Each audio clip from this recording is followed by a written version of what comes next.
Yo, K-pop fans, are you ready? It's your boy Bomhan, and I'm bringing you the K-Factor, the podcast that takes you straight into the heart of K-pop. We're talking music, idols, exclusive interviews, and even the real behind-the-scenes K-pop stories. Plus, you, the fans, you're part of the show.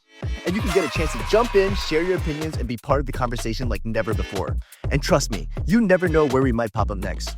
So listen to the K-Factor starting on April 16 on iHeartRadio app, Apple Podcasts, or wherever you get your podcasts. This isn't just a podcast. It's a K-pop experience. Are you in? Let's go. I found out I was related to the guy that I was dating. I don't feel emotions correctly. I collect my roommate's toenails and fingernails. Those were some callers from my call-in podcast, Therapy Gecko. It's a show where I take phone calls from anonymous strangers as a fake gecko therapist and try to learn a little bit about their lives. I know that's a weird concept, but I promise it's very interesting. Check it out for yourself by searching for Therapy Gecko on the iHeartRadio app, Apple Podcasts, or wherever you get your podcasts. Hi, I'm Kristen Davis, host of the podcast Are You a Charlotte? Sarah Jessica Parker is here, and she is sharing stories from the very beginning, like the time she forgot we filmed the pilot episode. I remember some things about shooting the pilot. Right. I have some memories I can fill and you that in. You're going to fill me in. Yes, but then you forgot about it I in the very completely long time they took to forgot pick us about up. it. Listen to Are You a Charlotte on the iHeartRadio app, Apple Podcast, or wherever you get your podcasts. I think it's a sign of great mental health to acknowledge the dark wolf inside you. It's Mental Health Awareness Month, and on a recent episode of The One You Feed, Josh Radnor from How I Met Your Mother joins us to talk about fame, self-acceptance, aging, and finding peace in discomfort. That is the mercy of time. That time, it is a healer. To hear this and more on healing, identity, and the wisdom of slowing down, open your free iHeartRadio app, search One You Feed, and listen now. Hi, I'm Bob Pittman, Chairman and CEO of iHeartMedia. On this week's episode of Math and Magic, I'm sitting down with the one and only Bobby Bones. We're exploring the power of audio. Yeah, I don't fit into one specific hole. I think that is what endeared me to listeners. That's why I'm here now, because I talk to people that grew up like me, have sensibilities like me, and have loyalties like me. Listen to Math and Magic, stories from the frontiers of marketing on the iHeartRadio app, Apple Podcast, or wherever you get your podcast. Second date update. You ever have a date with someone where you plan to do one thing together, but then the date night gets closer and suddenly you decide, you know what? Forget dinner. Let's do paintball instead. Oh, wow. That's a right turn. And then you get a little closer and plans change again. And then your plans change another time. They keep changing. Well, some people could see that and think, oh, this person's spontaneous and creative. Oh. ADD like I do. Or just indecisive. Others might see it as chaotic and indecisive. And yeah. Today, our listener, James, isn't sure where he falls because he says his plans kept changing, so didn't go out on 2 dates, didn't go out on one. He calls it 1 date and a half. Oh. So that's interesting. let's learn about it. James, welcome to the show. Hey, thank you guys so much, man. Yeah, we get it. There's a couple indecisive people, including myself, on this show, so we understand me too. you. Hey, are you indecisive? Do you keep changing plans, or does just the world keep changing your plans? No, I mean, life is life, and, we both Life is life. Ooh, I need to put that on a bumper sticker. Yeah, we all life feel you is there, life, dude. bro. Why does it hurt so bad? Life is life hard. Yeah. Okay. Life is life, and Yeah. Okay. But life was coming at you and you had to switch things up? Right, yeah. I mean, because after our first date, man, she texted me and said she had a great time. Oh. She wants to do it again, right? Okay, wait. Who is she? We don't know who she is.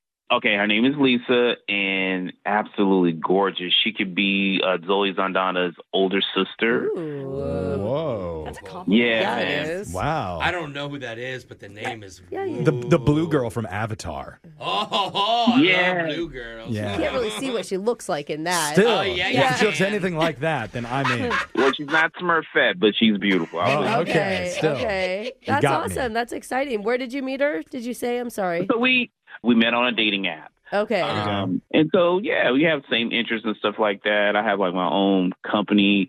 I have to travel a lot. And I know with her job, she has to travel. So Okay. That's always nice to find somebody who understands that. Yeah, you're both business oriented. Right. But I mean, like for 3 weeks, we were just, can we meet here? And she's like, oh no, my schedule, I got to go out of town. Okay, so all right, first week out of town. Then the following week, I had to go out of town. So one day I said, well, hey, what about here? Let's meet at this place. She said, well, my girls were going to brunch today. I said, well, hey, after your brunch, let's just hang out and just have some drinks or something. More drinks. Because brunch doesn't come without drinks. Yeah, brunch is drinks. Yeah. The fact that anybody could walk away from a brunch is, that's just impressive in itself. Right. And I mean, if we didn't go there, I mean, it was a nice little place that was next door that we could have had our privacy. Okay. Well, and that's nice, too, because, you're trying to accommodate her busy schedule. Yeah. I'm sure she appreciated that. Okay, so how did she respond to that idea? Well, see, that's what I was going to say, man. Her response was like, never mind. I was like, what? Wait, and this is after you'd already gone on one good date. Right. We did on one good date. I was trying to get a half date by going, after brunch. But again, I know 3 weeks had passed. I know things happen and you get back into your routine. So I'm like, yo, at least let me see you or something. Let's just drive by each other and wave like ships in the sea or something. But I'm like, what happened? That is weird. Or maybe she does know, me and my friends get drinks. I don't want to meet up with you when Sometimes, I'm 3 or 4 in. planning stuff back to back can feel so overwhelming. Yeah, totally. Did she plan anything else with you? No, after that, she said, never mind. And I mean, even she could have said, well, could we meet before the brunch? Oh, God, that's early. Yeah, no one's going to say that. Let's get a grip here. Okay. Yeah. So before we keep going, let's just rewind back for a second here, James. Can we know a little bit about date number 1? Oh, that's a good point. Where did you guys go? What was so great about it? Just give us a few details so that we know what it was like. Mm-hmm. So we went to this Italian restaurant, real nice, during happy hour, and had a great time. Salad, pops. We try to watch those carbs and stuff, but You're not saying salad when I put great time in. Yeah, salad had some olives. Right. As much dressing as you want. Don't you go back? So funny. Exactly. I never understand why people who are worried about carbs go to an Italian restaurant. Yeah, I know that's all it is. That's all right. I mean, how was the conversation, the connection between you two? Yeah, I mean, it was good. We had great conversation. We found out we liked certain things, our spirit animal. I don't want to go into too much detail, but okay. Hey, I forgot to say, we did have a kiss. Oh, you did? Okay. There was a kiss, right? At the end of the day, nothing elaborate, but just nice kisses, cool. And then I get this text. She enjoyed it. She had a great time. And she said, let's do this again. So there was no doubt in your mind that this was going somewhere. Right, exactly. Yeah. I think the scheduling thing I understood, but I don't understand why this was never mind. That's weird. And so there's never been a second meetup that's materialized out of all this. Correct. I would like for it, but nah. Wait, why'd we say there was 1.5 then? There was only one. Well, he was trying for the half, I guess. The brunch. That didn't happen. Yeah, it didn't happen. Okay. Well, it did happen with her and her girlfriends. He just wasn't there. That doesn't count for him. I don't think that. In a guy's world, that counts. In a desperate man's world. Well, that's where we're at with James. That is terrible. I went on 4 dates last week. They all said no. But in my mind, 4 dates. we were partying. So, James, we're going to reach out to Lisa for you. We'll see if she picks up, and then we'll try and get you your second date update right after this. Hold on. All right, thanks. Second date update. If you're just joining us for the second date update, our listener James has spent the last 3 weeks arranging and rearranging plans, desperately trying to meet up with a woman named Lisa, who he already went out with once, and Brooke's yawning about the recap. It wasn't that. My coffee just hasn't hit, Jeff. It was a great first date. It was. It was. Yes. Guys, according to her. Call me out on that stuff. Nobody would have known. I'm just looking around the room. Oh, great. Now 16 other people just yawned and tuned Yes. down. Thanks, Brooke. I'm just saying, Jeff. according to James and to Lisa, because she responded afterwards that it was great. They had a good kiss, a top-notch Caesar salad, everything you could ever want in a romantic first meetup. No croutons, though. You gotta watch those carbs. And now, after all that effort, the last thing that Lisa texted him was, never mind. Ew. It's one of the top 3 worst things a woman can send to a guy. But James, we're going to try and help you get this thing back on track. All right, sounds great. Oh, yeah. I feel like I only say never mind when I'm mad. That's a thing. Yeah. It feels like a mad response for sure. Did it have a period at the end of never mind?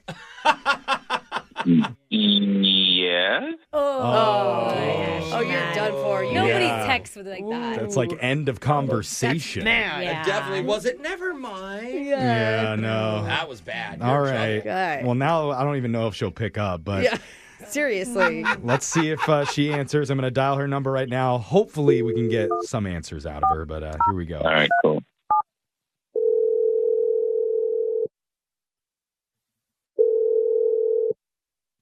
Hello.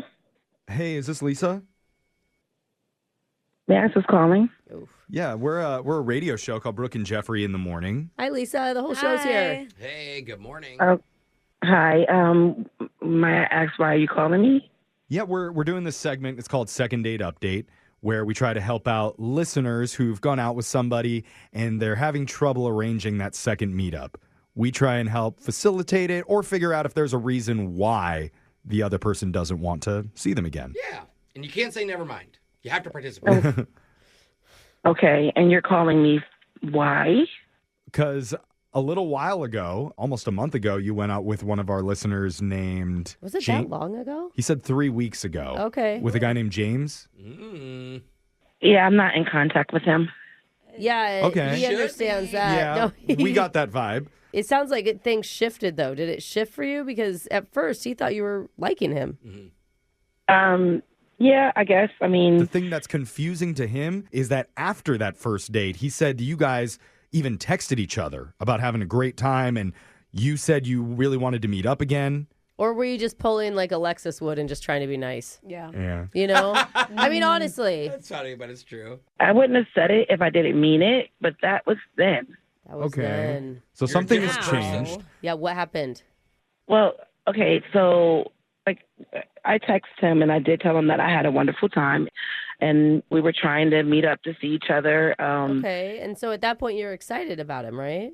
Yeah, I mean, absolutely. But it went from let me buy you dinner and then it went to let's get drinks, then let me buy you drinks after brunch with my friends. And I'm the type of woman where if a guy says he wants to buy me dinner, then I'm going to hold him to that. And however, with James, our potential meetups became progressively worse. So you felt like as the conversation went on, he was willing to put less effort into meeting up with you. Listen, when a man says that he wants to buy you dinner, then I expect him to buy me dinner, not say, okay, let me buy you dinner. Then the next thing is like, okay, you know what? Let me get you drinks. You know what? Let's just meet up after you hang out with your friends and we'll just spend a little 10 minutes. Okay. So it didn't make you feel special. But did you have time to get dinner? I thought you didn't have time.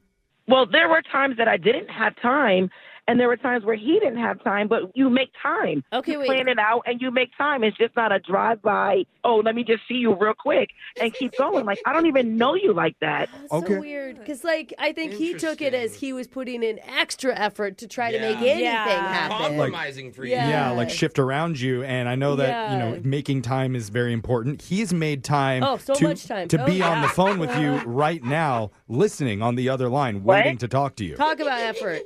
You didn't tell me that he was going to be on the phone. Yeah, we did just now. I think this is a misunderstanding, honestly. Yeah. James, talk to her. Well, yeah, I mean, Lisa, I'm not treating you as a drive-by. I was trying to make time so I can at least see you and so we can have conversation. But that was the whole purpose of doing that, so you can get to know me.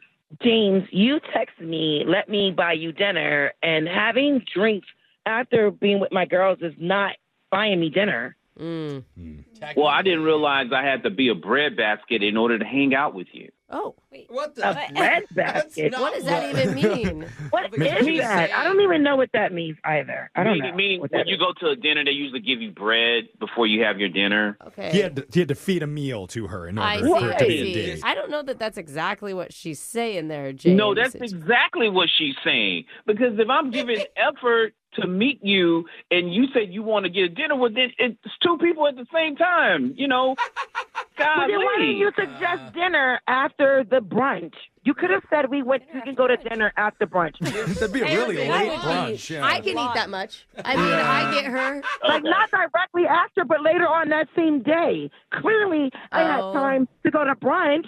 Then maybe later on that evening, I would have had time for dinner. But you didn't think about that. Wow. Could have said it, maybe. No, neither did you think about that. And I didn't know your love language was food like that. How about that? I didn't know your love My love language is time and consideration, and you don't have it. But there's no time to consider either. Okay. All right, You guys are fighting. Yeah, I think honestly everybody needs to just relax just a little bit because this just sounds like a big communication misunderstanding. We're forgetting that they had a great first date. They both admitted it. That's true. That the conversation was great and the chemistry was on, and the only problem that has come up is communicating how and when to meet up the second time. So, James, I mean, that would be like, do you not want to meet her for dinner? Like, isn't dinner... At this point, I'd rather just send her DoorDash and she can have a full course meal. Hey, girls love that. You don't mean that. I think that she just wants the energy, not someone to pay for her dinner. She just wants the thoughtfulness is what it sounds like. Exactly. Lisa, this was thoughtful. When we first talked to James, he described you as Zoe Saldana's younger, hotter sister. No, I actually said the older, hotter sister. Well, I'm trying to protect you here, James. So maybe you just go with what I said. He's a little too old. He called me the older sister? But hotter. She's not that old anyway. But She's probably in her 30s. how did the compliment backfire? Yeah. I mean, how about this? How about this? Think of this, Lisa. He went out of his way to get a radio station to call you because he wanted to see you that much. That is effort. It sounds like he had you call me to embarrass me. No. Yeah, it doesn't sound like he was trying to flatter me. No, it's the opposite. He wants to go out and actually spend time at a dinner with you, a dinner that we would pay for if you'll agree to meet up with him again. Yeah. Well, that was at the start. I don't know about anymore. What do Yeah, you think, well, brother? delete the last 3 weeks from your mind and just remember after that first date how good you felt about each other. Yeah. I don't know now because I feel like he might stand me up. What? Why would he stand you up? Let's ask him. Okay, now she's creating. Okay, no. She's creating stuff now. Now she's going from a happy hour to a hostile hour, which is going to probably lead to a hostile dinner. Oh God, This is too much. Okay, I feel That like was he's a good little branding, dramatic. though. It really Hostile was. hour. Oh man. Yeah. Okay, so wait, does that So- mean that you're not interested in a date? Not anymore. I'm not. Wait, she say Both yes of- and he said no? No, I Did they think both they say both no? said no. What did I hear? Yeah, I'm not interested in going out with that windbag. Oh, okay. Oh, that dude. was a no then. Never mind. Okay. That's okay. The feeling is mutual. Oh, wow. Okay. Well, Wow, this one those- didn't work out. Yeah. least Those they vibes, they've shifted. Those Yeah. vibes shifted. Yeah. In James's words, life is life. Yeah. But Life is life. And life ain't lifing right now. Am I right, James? Yeah, the thrill is gone. Okay. But the second dates are second dating. They really That's are. for sure. Brooke and Jeffrey in the morning. You know, by the end of that call, I don't Wow. know if there was Yeah. anything that we could have said to save that situation. Yeah, they kind of took over. Yeah. They're clashing. I think dating is hard for both of them right now, and they just took it out on each other. Yeah, Like, I'm just maybe. thinking Sounds about, like you know that. what I mean? Like, it's just like, I hate it all. They're both too busy and sleep deprived, maybe. And Yeah. they're just Yeah. arguing. It's like, well, I want more than 30 minutes. Well, I want a full dinner. Well, I just want to see you. Right. But on a positive note, James did give us 3 of our top quotes for the entire year. Great. Happy hour turned into hostile hour. Ooh, that was a good that. one. Life keeps on lifing. Yeah. And you want a bread basket with that wine?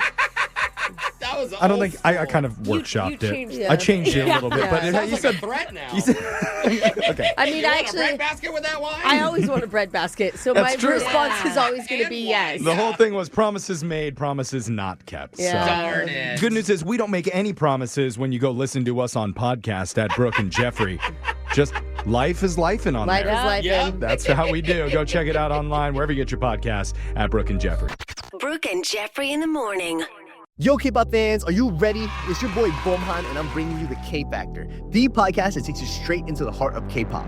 We're talking music, idols, exclusive interviews, and even the real behind-the-scenes K-pop stories. Plus, you, the fans, you're part of the show. And you can get a chance to jump in, share your opinions, and be part of the conversation like never before. And trust me, you never know where we might pop up next. So listen to The K Factor starting on April 16 on iHeartRadio app, Apple Podcasts, or wherever you get your podcasts. This isn't just a podcast, it's a K-pop experience. Are you in? Let's go. I found out I was related to the guy that I was dating. I don't feel emotions correctly. I collect my roommate's toenails and fingernails. Those were some callers from my call-in podcast, Therapy Gecko. It's a show where I take phone calls from anonymous strangers as a fake gecko therapist and try to learn a little bit about their lives. I know that's a weird concept, but I promise it's very interesting. Check it out for yourself by searching for Therapy Gecko on the iHeartRadio app, Apple Podcasts, or wherever you get your podcasts. Hi, I'm Kristen Davis, host of the podcast Are You a Charlotte? Sarah Jessica Parker is here, and she is sharing stories from the very beginning, like the time she forgot we filmed the pilot episode. I remember some things about shooting the pilot. Right. I have some memories I can fill you and in. that you're going to fill me in. Yes, but then you forgot about it I in the very completely long time they took to forgot pick us about up. it. Listen to Are You a Charlotte on the iHeartRadio app, Apple Podcast, or wherever you get your podcasts.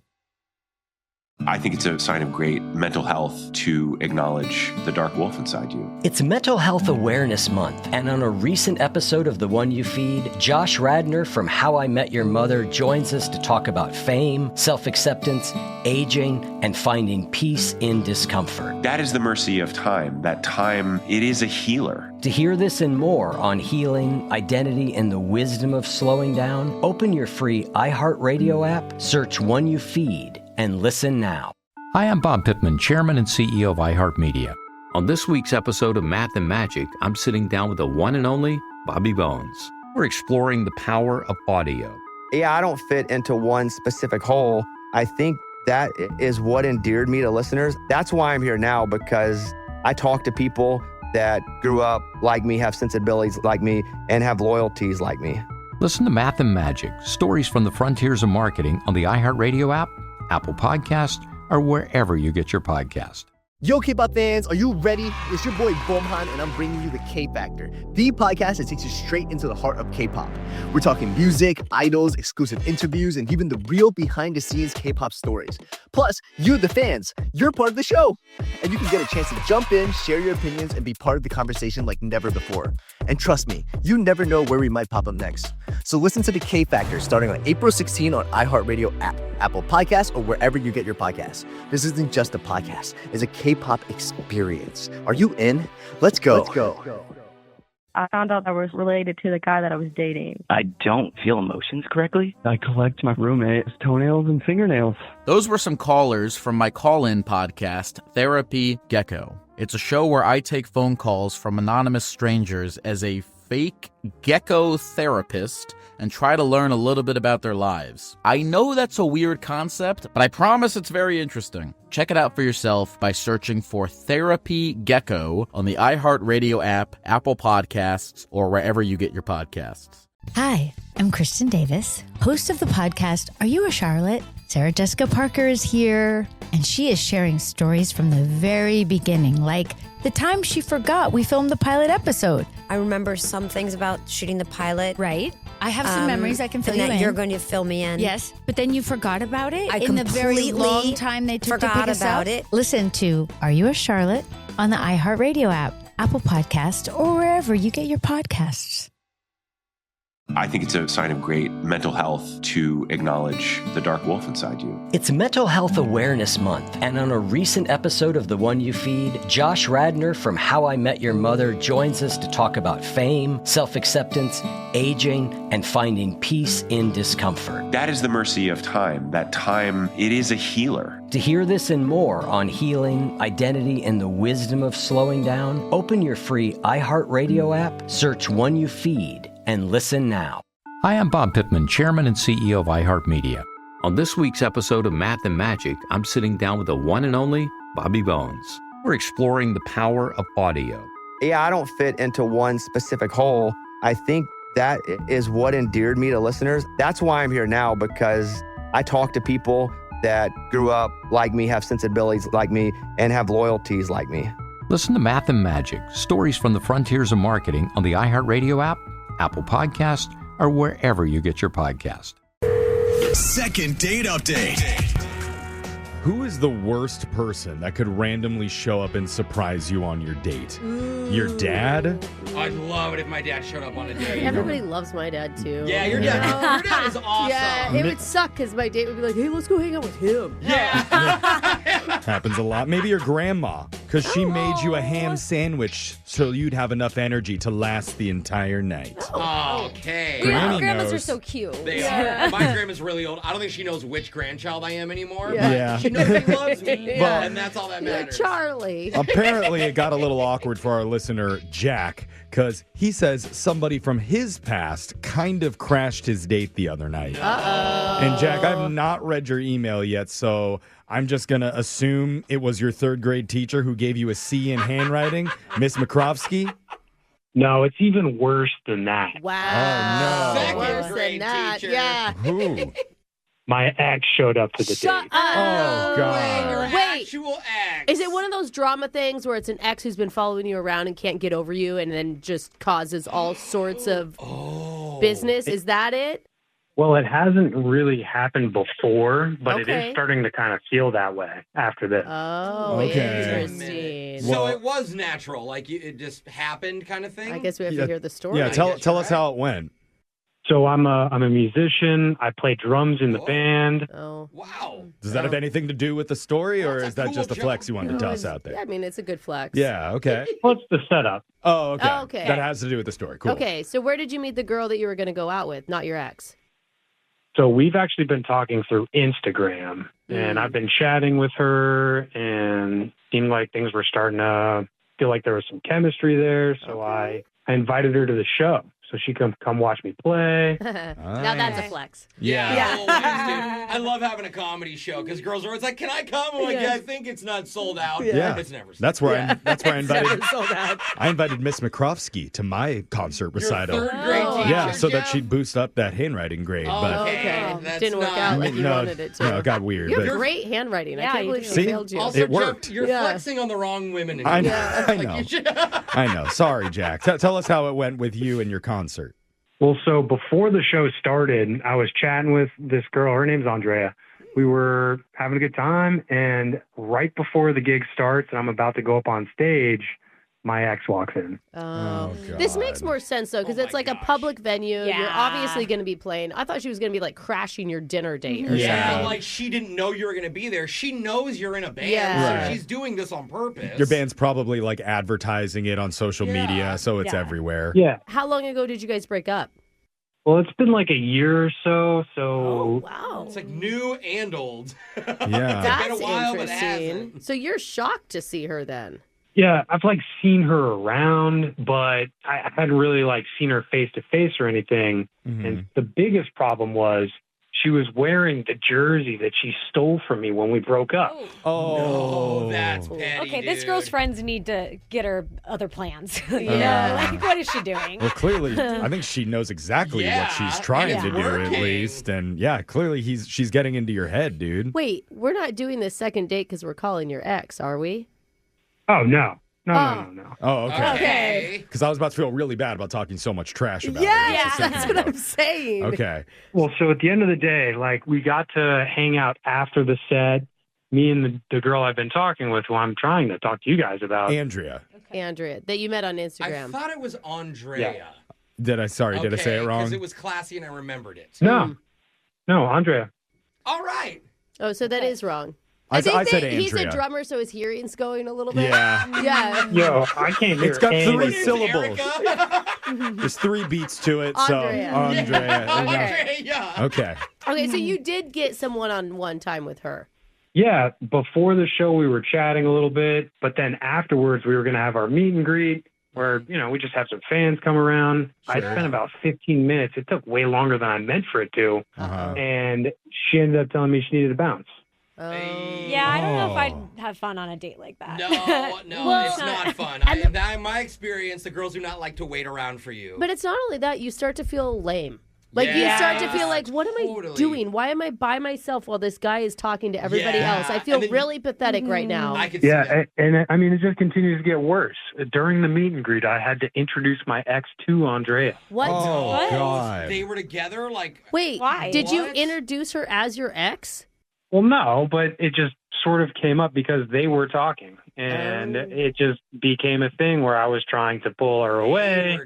And my ex was sort of being a toxic, sort of seeing that. Ooh, I bet your ex just ruined your chances. So I mean, told her something about you that, true or not. Yeah. Yeah, I mean, I didn't see them talking a lot, but when I did see them talking, I just tried to rush over and pull her away. And then before you know it, it's like, oh, do you guys know each other? And I'm not trying to lie on the first date. Well, that's good. It's good that you're honest. But at no point after the show, you were never able to get alone time with Andrea and just connect with her? Andrea. Not more than that for her, because she was like, hey, I just got to go. And she just bounced. And then on top of that all, like just to cherry on top, then my ex comes back over and offers to give me my jersey back and is bragging about how that's all she's wearing. Oh. Wow. Wait. She's I mean- really trying to get back with you, or she's like just trying to mess with you. Do we have to ask, did you take the jersey back? Did you hook up with her that night? Hopefully not. She's naked, Brooke. I did not. You didn't? No. Okay. That's no, good, actually. not that night. No.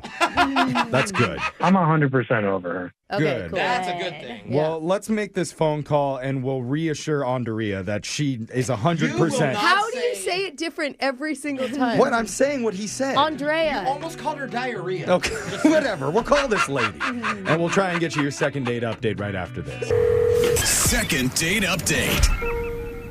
If you're just joining us, our listener Jack was on a first date that just kept going from bad to worse to Florida. Wait. Bad as it could get. First, his ex-girlfriend randomly shows up to the concert where his band was performing. She was wearing his jersey, which she stole after their breakup, and ended up speaking to his date. And who knows what she said to her during that Dude, I'm gonna tell interaction. you, I know it was a short interaction, but I bet she got some damage done. Oh, yeah. You Girls know? definitely set him Because up. it's definitely not a good sign that Andrea decided to duck out early for the night. God, I am so glad you practiced her name 80 times before we went into I wrote the it out second part. phonetically. Okay, so that's good. So make sure I got it right. Uh-huh. But Good. Jack, you just want to redo, like a start over on your date, right? Yeah, and not at a concert. We're going to go get drinks or do something a little bit more normal. Yes. At the bar where your ex bartends. Show up where she works. Definitely start bartending that night. Yeah. I mean, that's what sucks is you were trying to kind of not show off, but like show her something you're really interested in, and then it totally backfired. Yeah, it just felt like a Murphy's Law night. Everything went wrong. One of those, man. Well, everybody hits rock bottom at some point, and for a lot of people, that's when you're on this show. So That's right. only place is up from here. Let's give Andrea a call and see if she picks up. You ready? Yeah, let's give it a go. Okay.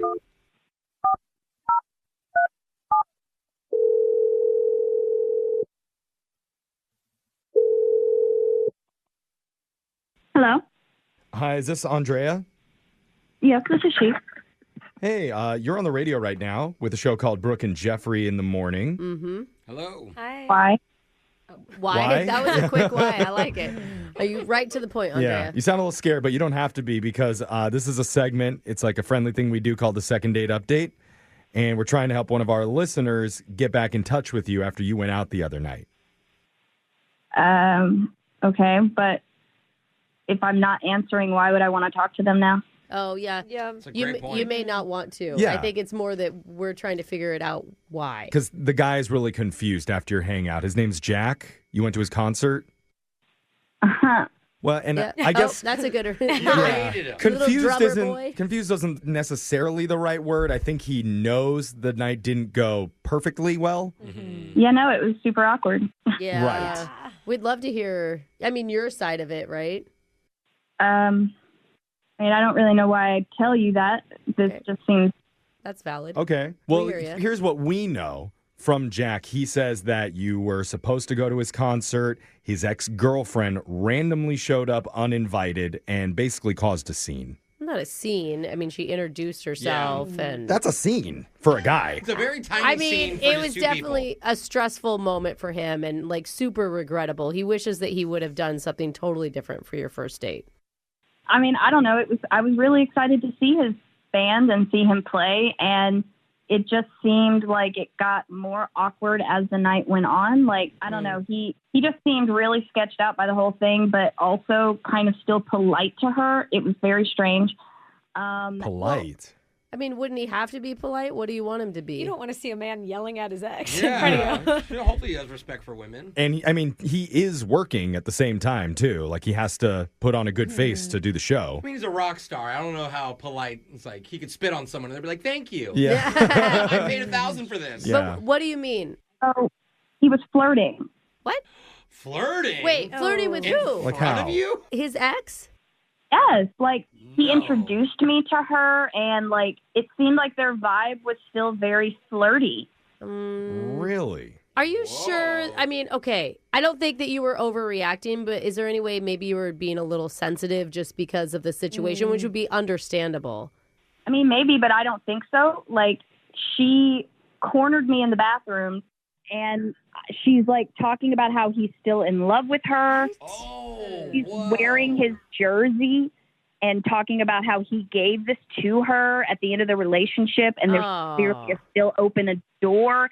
I don't know. Like, I didn't really know how to respond to her at all. It sounds like she's twisting I the mean, reality. I could totally see why you wouldn't want to see him again because of the drama she's From starting, that but angle? she sounds unhinged. Like, that is definitely not it.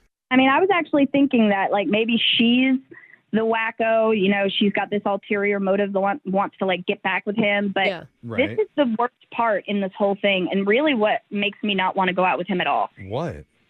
She was telling me about his nickname for her and how she can't wait to be his cockatoo, or I don't know, some songbird.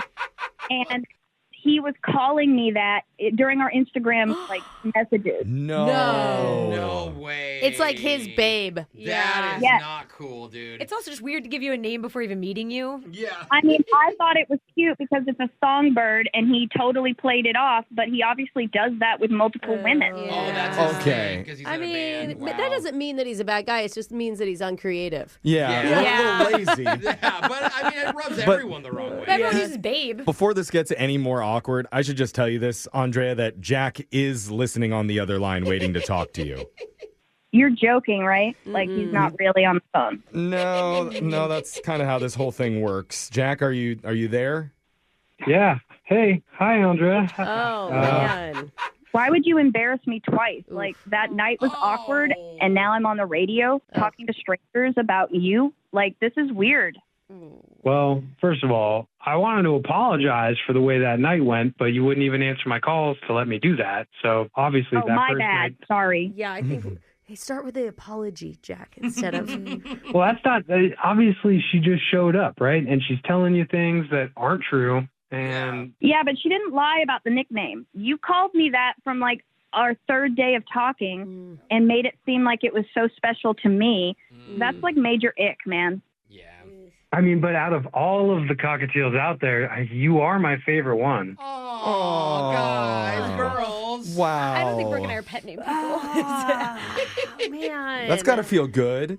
I'm not buying it. So wait, are you buying that he isn't interested in his ex, though? Does that part do you buy? I mean, I totally believe she was a psycho because she was giving me crazy eyes, honestly. Okay. But psychos attract psychos, so it just doesn't give me a good vibe. But look, I was listening when she told you that I gave her that jersey. She stole it from me when she broke up with me. I mean, I'm trying to be polite with her because she's crazy. She's going to key my car and light it on fire if I'm mean to Maybe her. she's going to keep my car or light it on fire.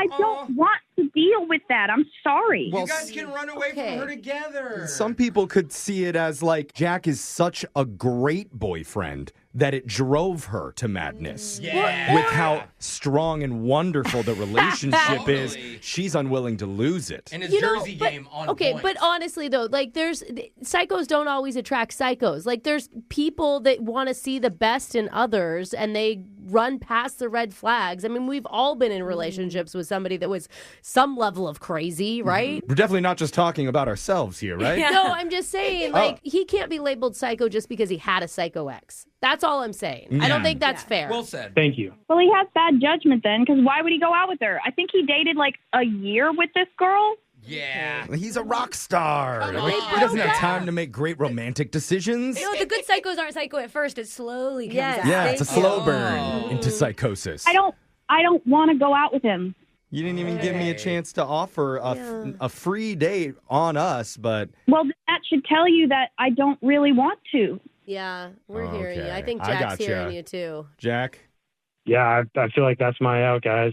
Dude, Man, maybe you that can make like a sucks. sad rock drum song out of it. You know, use it as fire for your next hit. Guys, I need a 30-second solo. Everyone stop playing. And maybe alert security about your girlfriend at your next show. Yeah, Your that's ex. a thing, dude. I don't know. It sounds like she's still into it. You always have another option open for you, I've Jack. got a groupie to go home with. I mean, at this point, if she just keeps showing up, maybe I'll just take her back. Who knows? No, that's the sign. If you love a bird, you have to let the cockatiel fly free, and if it comes back to you, that's the sign. And cockatiel is a terrible pet name. I'm sorry. Okay. Think of something else. I kind of agree. You got to workshop that one, Jack. I mean, guys, I've got 2 cockatiels in my life, and one's just flown away, and I don't even know if I want to keep the other one. Yeah. You're in a cockatiel mess. 2 cockatiels in the hand is worth 1 in the bush. I don't know. Sometimes you're the statue. It's sometimes a bird sitting. I don't know. You're a rock star. You don't have these kind of problems. You're right, guys. I'm just going to get back out there. There you go. All right. All right. Try not to meet girls after shows. Brooke and Jeffrey in the morning. Man, when are we going to get people on this show that say, you know what? I like the drama. I need more chaos and excitement in my life. Bring the ex back for our second date. Let's get 3 X's in here. Thank you. Is that what you want, Where Jeff? are those people? Because everybody these days is so drama avoidant. It really messes with our content It's a for good the show. point. Like, stability, who wants that? No. You know, this is literally why reality TV dating shows thrive. Yes. It's for these. We got a rock star and then 10 random women. Have And you- one of them is his ex. Oh, I'm Have sold. you noticed on those, it's all the same people too, though? It really is. I mean, look, I'm excited for all like the happy, stable people out there, but we need drama-heavy content to post on our podcast. Yeah. Well, maybe he really will get back with his ex, and then there'll be an awkward Tuesday phone call about maybe the jersey. Oh, I like that. I mean, there's still potential with this guy. That's right. We can dream. Hopefully, he'll be back to be on our podcast, which is available online wherever you get yours at Brooke and Jeffrey. Yo, K-pop fans, are you ready? It's your boy Bomhan, and I'm bringing you the K-Factor, the podcast that takes you straight into the heart of K-pop. We're talking music, idols, exclusive interviews, and even the real behind-the-scenes K-pop stories. Plus, you, the fans, you're part of the show. And you can get a chance to jump in, share your opinions, and be part of the conversation like never before. And trust me, you never know where we might pop up next. So listen to the K-Factor starting on April 16 on iHeartRadio app, Apple Podcasts, or wherever you get your podcasts. This isn't just a podcast. It's a K-pop experience. Are you in? Let's go. I found out that I was related to the guy that I was dating. I don't feel emotions correctly. I collect my roommate's toenails and fingernails. Those were some callers from my call-in podcast, Therapy Gecko. It's a show where I take phone calls from anonymous strangers as a fake gecko therapist and try to learn a little bit about their lives. I know that's a weird concept, but I promise it's very interesting. Check it out for yourself by searching for Therapy Gecko on the iHeartRadio app, Apple Podcasts, or wherever you get your podcasts. Hi, I'm Kristen Davis, host of the podcast Are You a Charlotte? Sarah Jessica Parker is here, and she is sharing stories from the very beginning, like the time she forgot we filmed the pilot episode. I remember some things about shooting the pilot. Right. I have some memories I can fill and you that in. You're going to fill me in. Yes, but then you forgot about it I in the very completely long time they took to forgot pick us about up. it. Listen to Are You a Charlotte on the iHeartRadio app, Apple Podcast, or wherever you get your podcasts. I think it's a sign of great mental health to acknowledge the dark wolf inside you. It's Mental Health Awareness Month, and on a recent episode of The One You Feed, Josh Radnor from How I Met Your Mother joins us to talk about fame, self-acceptance, aging, and finding peace in discomfort. That is the mercy of time. That time, it is a healer. To hear this and more on healing, identity, and the wisdom of slowing down, open your free iHeartRadio app, search One You Feed, and listen now. Hi, I'm Bob Pittman, Chairman and CEO of iHeartMedia. On this week's episode of Math and Magic, I'm sitting down with the one and only Bobby Bones. We're exploring the power of audio. Yeah, I don't fit into one specific hole. I think that is what endeared me to listeners. That's why I'm here now, because I talk to people that grew up like me, have sensibilities like me, and have loyalties like me. Listen to Math and Magic, stories from the frontiers of marketing on the iHeartRadio app, Apple Podcast, or wherever you get your podcast. Yo, K-pop fans, are you ready? It's your boy Bomhan, and I'm bringing you the K-Factor, the podcast that takes you straight into the heart of K-pop. We're talking music, idols, exclusive interviews, and even the real behind-the-scenes K-pop stories. Plus, you, the fans, you're part of the show. And you can get a chance to jump in, share your opinions, and be part of the conversation like never before. And trust me, you never know where we might pop up next. So listen to the K-Factor starting on April 16 on iHeartRadio app, Apple Podcasts, or wherever you get your podcasts. This isn't just a podcast. It's a K-pop experience. Are you in? Let's go. I found out that was related to the guy that I was dating. I don't feel emotions correctly. I collect my roommate's toenails and fingernails. Those were some callers from my call-in podcast, Therapy Gecko. It's a show where I take phone calls from anonymous strangers as a fake gecko therapist and try to learn a little bit about their lives. I know that's a weird concept, but I promise it's very interesting. Check it out for yourself by searching for Therapy Gecko on the iHeartRadio app, Apple Podcasts, or wherever you get your podcasts. Hi, I'm Kristen Davis, host of the podcast Are You a Charlotte? Sarah Jessica Parker is here, and she is sharing stories from the very beginning, like the time she forgot we filmed the pilot episode. I remember some things about shooting the pilot. Right. I have some memories I can fill and you that in. You're going to fill me in. Yes, but then you forgot about it I in the very completely long time they took to forgot pick us about up. it. Listen to Are You a Charlotte on the iHeartRadio app, Apple Podcast, or wherever you get your podcasts. I think it's a sign of great mental health to acknowledge the dark wolf inside you. It's Mental Health Awareness Month, and on a recent episode of The One You Feed, Josh Radnor from How I Met Your Mother joins us to talk about fame, self-acceptance, aging, and finding peace in discomfort. That is the mercy of time. That time, it is a healer. To hear this and more on healing, identity, and the wisdom of slowing down, open your free iHeartRadio app, search One You Feed, and listen now. Hi, I'm Bob Pittman, Chairman and CEO of iHeartMedia. On this week's episode of Math and Magic, I'm sitting down with the one and only Bobby Bones. We're exploring the power of audio. Yeah, I don't fit into one specific hole. I think that is what endeared me to listeners. That's why I'm here now, because I talk to people that grew up like me, have sensibilities like me, and have loyalties like me. Listen to Math and Magic, stories from the frontiers of marketing on the iHeartRadio app, Apple Podcast, or wherever you get your podcast. Second date update.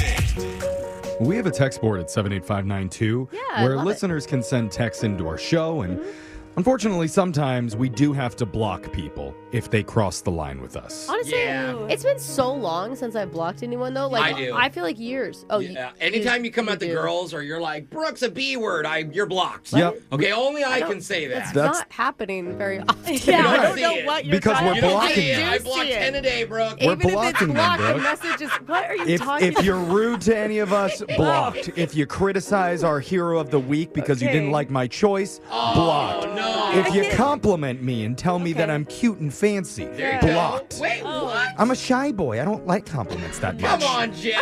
Scaring Our me. listeners are so nice. We are not blocking people left and right. Too nice, if you ask me. Blocked. Yeah. That's why one of our listeners, Aaron, reached out to us because he's confused after he got blocked by somebody, and he has no idea why. Aaron, fight the urge to compliment Jeff, or you will be blocked right now. I was going to say, was it Jose? Yeah, I'll block you right away. Aaron, what's up, man? Welcome to the show. Hey, guys. Thanks for having me. Don't you talk bad about the girls. I'm sorry, I'm on edge. He called you guys. Oh my God. I don't care. What is happening? Aaron, how are you doing? Oh, I'm doing good. I'm a little confused as to why I got blocked, but I was hoping maybe you guys could help me out with that. Okay. Yeah, hopefully. Did you say anything mean? That's what gets people blocked here. I was thinking unsolicited pictures or what get you Oh, blocked. yeah, that. Well, yeah, I'm curious. Are you blocked? Are we talking about text, social media? Like, what are you blocked on? Good question. She blocked my number. Oh, your that phone. was really personal. That's Okay. good, yeah. So tell us about this woman who blocked you. What's her name? Okay, so her name is Jenna. Okay. We matched on Hinge, and we went on one kind of date. What do you mean kind of date? Was it like one of those pre-dates where you just meet for coffee for 20 minutes to see if a real date's worth it?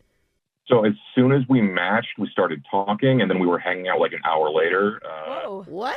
That yeah. is quick. Like a In sudden this turnaround. On the same day that you matched? Yeah. How? Well, so she told me that she was taking her dog out for a walk. So I said, hey, I haven't got my cardio in yet today. Why don't I come with you and we can just talk?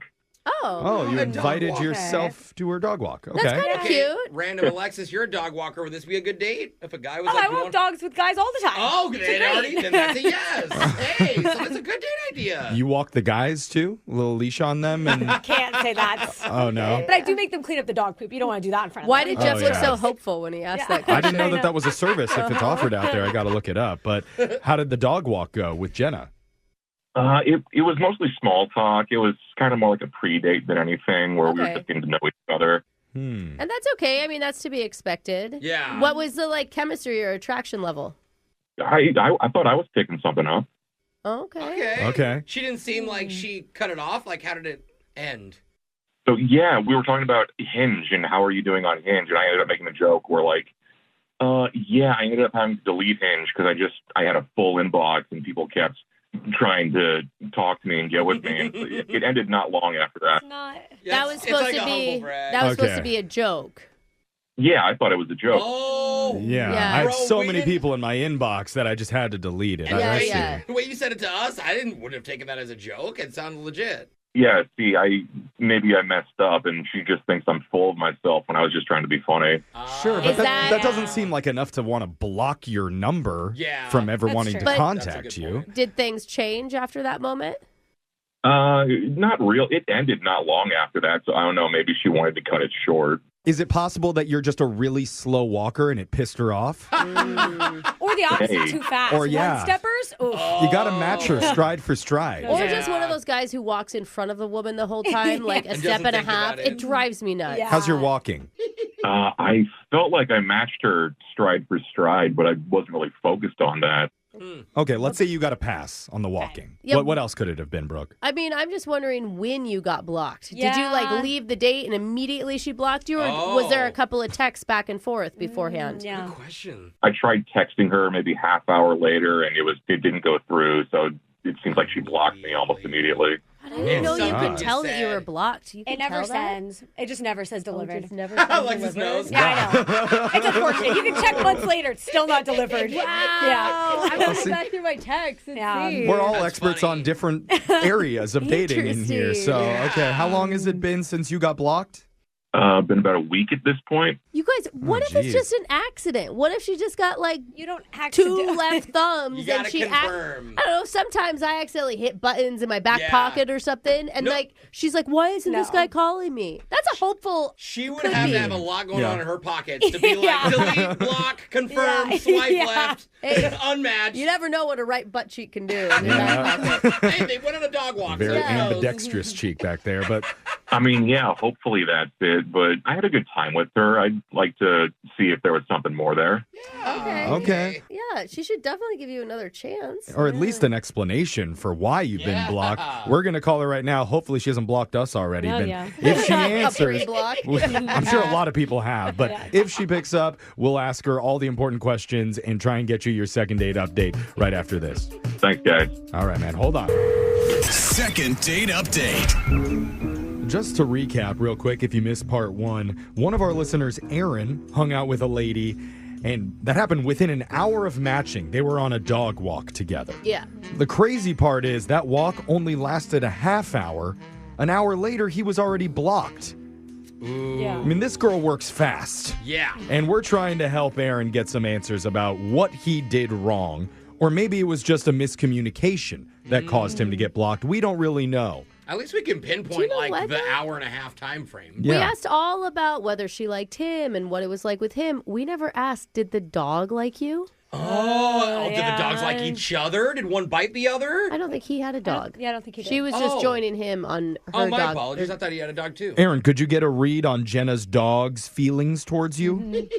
I think he was kind of focused on the walk. He gave me a sniff. He sussed me out, but he wasn't super into me. That's not good. I think that's okay as long as there's no growling or like nipping. Yeah. I mean, growling and nipping on my dates, that's a good thing. No. Oh. Right from the beginning too. I'm dying to get nipped at. Calm down, boy. Sniffing of so many butts. Yeah, so I don't know. Any last words, Aaron, before we dial the number? At the very least, I hope she answers, and I hope she tells me what I did wrong. Yeah. Okay. That's a good attitude. You're Yeah. going in to learn something. I like that. Let's set that bar super, super low. So here we go. I'm dialing the number right now. Let's see if she picks up.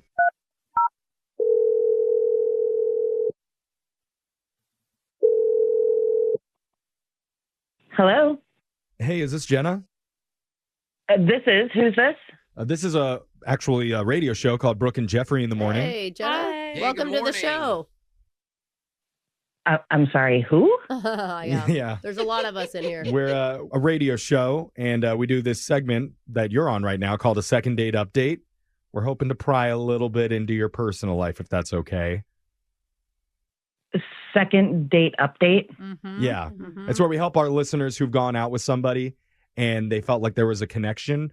We try to be the investigators to figure out why a second meetup hasn't happened or if something went wrong during the date. Yeah. And one of our listeners reached out about you named Aaron.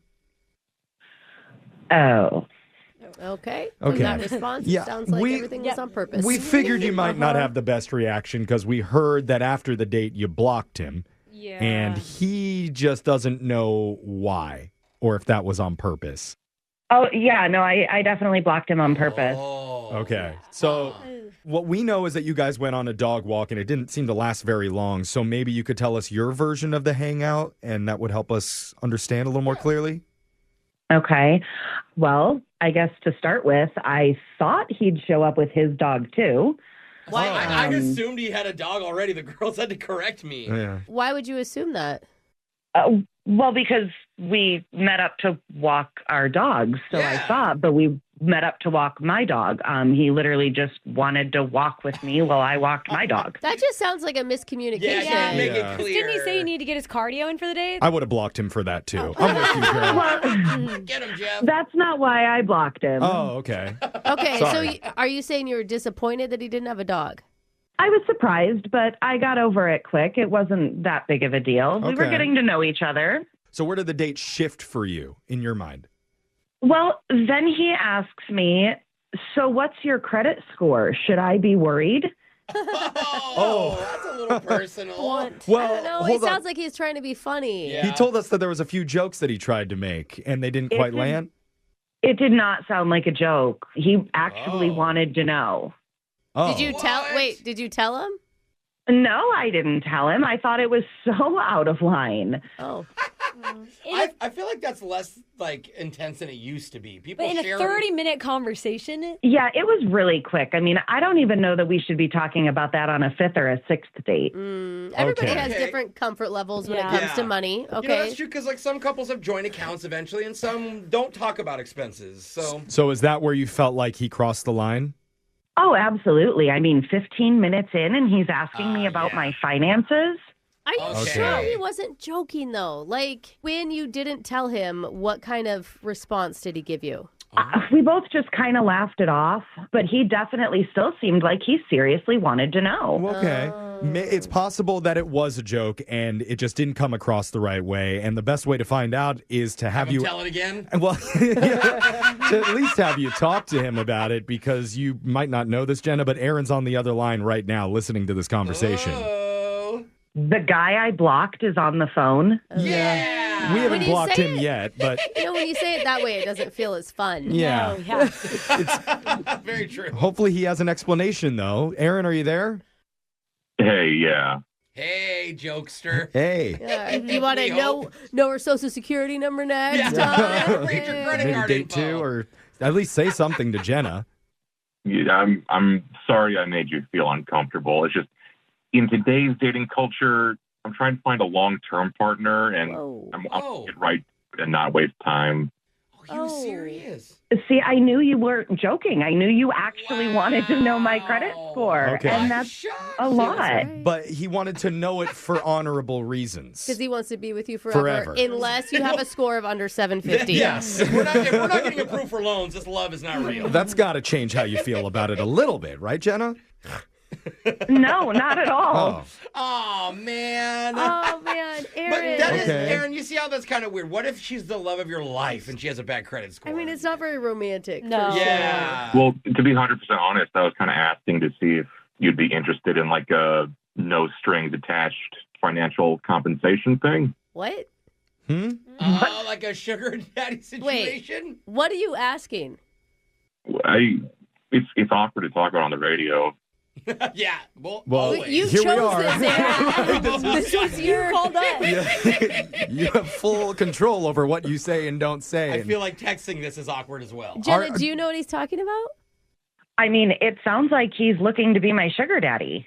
That's how it sounds to us, I think. I heard it as he wants you to be the sugar mama. That's why he's asking your score. Can you clarify, Aaron? Closer to what she said. I don't like that term. I don't see it like that. I would just be paying for companionship, not the weird stuff. Got it. So you'd be paying to have her on your arm, and that's all. If she's the one getting paid, why does her credit score matter? Well, I need to know if it's something she's interested in, and if her credit score is low enough, then you can build it. I see. You were looking for a low credit score this whole time. I was thinking of a Me good too, one. Brooke. Wait a minute. You want to help her life and financially. I feel like there's a different app you should go on than Hinge. And Alexis can recommend 4 of them that she uses after this is done. But Jenna, are you hearing this? Yeah, I'm hearing it. Listen to her voice. She's pretty shocked sounding. Are you interested in something like that? I mean, this is definitely not the way that I expected this to go. I mean, I was with you guys. I thought that he was making sure I had a flawless credit score here. I mean, realistically, I think depending on the amount of money, anybody could be interested. Yeah, I mean. Wait, now you're negotiating? Wait a second. Is there a certain number we have to reach? What does this mean? Hold on. This is a totally different type of relationship. Certainly is, but Jenna, are you saying you are interested? I don't know. I've never really thought about it. Sounds like she's interested in being interested. This is her first opportunity. Is it like an offer letter that gets passed over, or how do you work out the might details? need to unblock him to text the details. Yeah. If she would unblock me, then maybe we could talk about it between keep her. this in private, guys. No, I want to hear. No, we don't got to hear about how much money he's going to pay her. This is he so makes. strange. Like at the beginning of this, I thought that you were upset because you were looking for something forever, but you're just... It could definitely turn into that. I'm open to that. Okay. Baby steps. Let's get you started on I feel like anything that sounds too good to be true, Jenna, you need to be careful of. Okay, that's Brooke's jealousy coming out. Just like there's some control You don't have to things. listen. Now that they're in love, Brooke's like, wait a second. Forever. There's no love. I'm not saying yes 100%, but I am open to thinking about it. Okay. Well, maybe you're open to the idea of unblocking Aaron and meeting up with him one more time, and we would pay for it so you two could discuss the terms of the future of your relationship. We're like the sugar aunts and uncles. I feel like we're going to pay for it? Yeah. Let him pay for it, Jeff. Well, he's going to pay for everything else. Let us Yeah. at least buy the cup of coffee that they talk over. I'm not really. We don't even need to go out. I can send you a couple texts. We can see if you're into it. Oh, okay. A little negotiation starter. Sweet. Well, that saves us money, and I love that. So it's up to you, Jenna. Will you or will you not unblock Aaron? Oh. That could be a fun new segment. Yeah. I like Do a whole thing. I think I'll unblock him. Wow. Look at that. And they say romance is dead. Brooke and Jeffrey in the morning. Attention all lady listeners with low credit scores.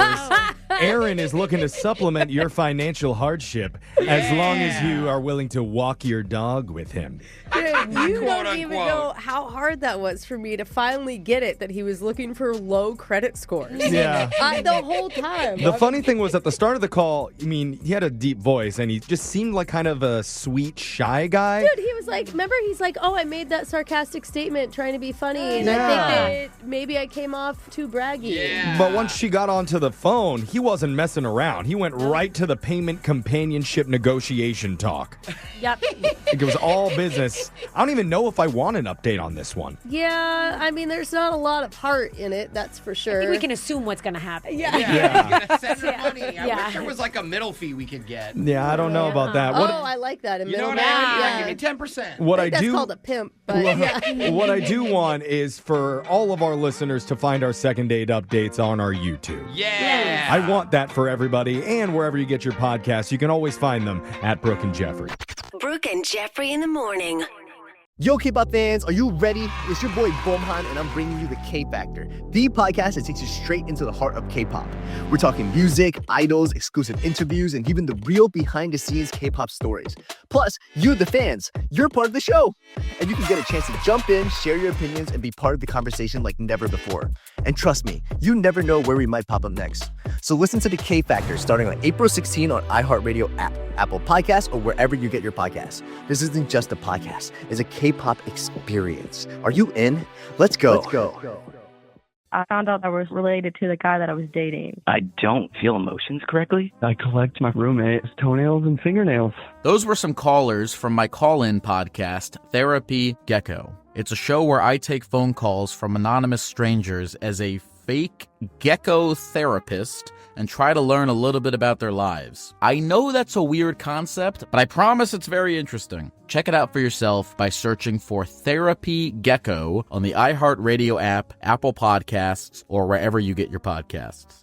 Hi, I'm Kristen Davis, host of the podcast Are You a Charlotte? Sarah Jessica Parker is here, and she is sharing stories from the very beginning, like the time she forgot we filmed the pilot episode. I remember some things about shooting the pilot. Right. I have some memories I can fill and you that in. You're going to fill me in. Yes, but then you forgot about it I in the very completely long time they took to forgot pick us about up. it. Listen to Are You a Charlotte on the iHeartRadio app, Apple Podcast, or wherever you get your podcasts.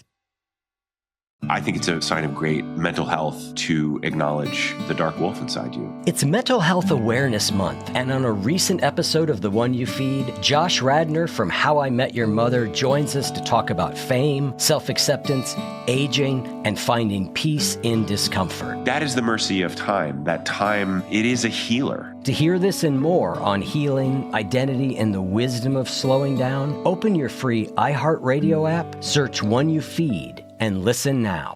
Hi, I'm Bob Pittman, Chairman and CEO of iHeartMedia. On this week's episode of Math and Magic, I'm sitting down with the one and only Bobby Bones. We're exploring the power of audio. Yeah, I don't fit into one specific hole. I think that is what endeared me to listeners. That's why I'm here now, because I talk to people that grew up like me, have sensibilities like me, and have loyalties like me. Listen to Math and Magic, stories from the frontiers of marketing on the iHeartRadio app, Apple Podcast, or wherever you get your podcast. Yo, K-pop fans, are you ready? It's your boy Bomhan, and I'm bringing you the K-Factor, the podcast that takes you straight into the heart of K-pop. We're talking music, idols, exclusive interviews, and even the real behind-the-scenes K-pop stories. Plus, you, the fans, you're part of the show. And you can get a chance to jump in, share your opinions, and be part of the conversation like never before. And trust me, you never know where we might pop up next. So listen to the K-Factor starting on April 16 on iHeartRadio app, Apple Podcasts, or wherever you get your podcasts. This isn't just a podcast. It's a K-pop experience. Are you in? Let's go. I found out that was related to the guy that I was dating. I don't feel emotions correctly. I collect my roommate's toenails and fingernails. Those were some callers from my call-in podcast, Therapy Gecko. It's a show where I take phone calls from anonymous strangers as a fake gecko therapist and try to learn a little bit about their lives. I know that's a weird concept, but I promise it's very interesting. Check it out for yourself by searching for Therapy Gecko on the iHeartRadio app, Apple Podcasts, or wherever you get your podcasts. Hi, I'm Kristen Davis, host of the podcast Are You a Charlotte? Sarah Jessica Parker is here, and she is sharing stories from the very beginning, like the time she forgot we filmed the pilot episode. I remember some things about shooting the pilot. Right. I have some memories I can fill and you that in. You're going to fill me in. Yes, but then you forgot about it I in the very completely long time they took to forgot pick us about up. it. Listen to Are You a Charlotte on the iHeartRadio app, Apple Podcast, or wherever you get your podcasts. I think it's a sign of great mental health to acknowledge the dark wolf inside you. It's Mental Health Awareness Month, and on a recent episode of The One You Feed, Josh Radnor from How I Met Your Mother joins us to talk about fame, self-acceptance, aging, and finding peace in discomfort. That is the mercy of time. That time, it is a healer. To hear this and more on healing, identity, and the wisdom of slowing down, open your free iHeartRadio app, search One You Feed, and listen now. Hi, I'm Bob Pittman, Chairman and CEO of iHeartMedia. On this week's episode of Math and Magic, I'm sitting down with the one and only Bobby Bones. We're exploring the power of audio. Yeah, I don't fit into one specific hole. I think that is what endeared me to listeners. That's why I'm here now, because I talk to people that grew up like me, have sensibilities like me, and have loyalties like me. Listen to Math and Magic, stories from the frontiers of marketing on the iHeartRadio app, Apple Podcast, or wherever you get your podcast. Second date update. Is there any place on earth more difficult to navigate than the world of dating apps? At least in this day and age. Yeah, there's a lot. Maybe it was easier a few years ago, but now there are landmines everywhere. You know, honestly, I'm pretty grateful for him because I don't think we could do these many second date updates without Totally. That is true. The dire atmosphere that this is. Thank you to everybody's sacrifice out there. Yeah, I mean, Without what really, you honestly. do, we wouldn't have jobs. But for a guy, if you do come across a person who's attractive and seems mentally stable-ish, Give up. and she's not a bot, Oh, she's your chances of landing a phone number are 0.00001. So Okay. I want to talk to a real-life hero who beat those odds and actually locked down a date. The Rudy of dating apps. His name is Luke. Round of applause for Luke. His name's Luke.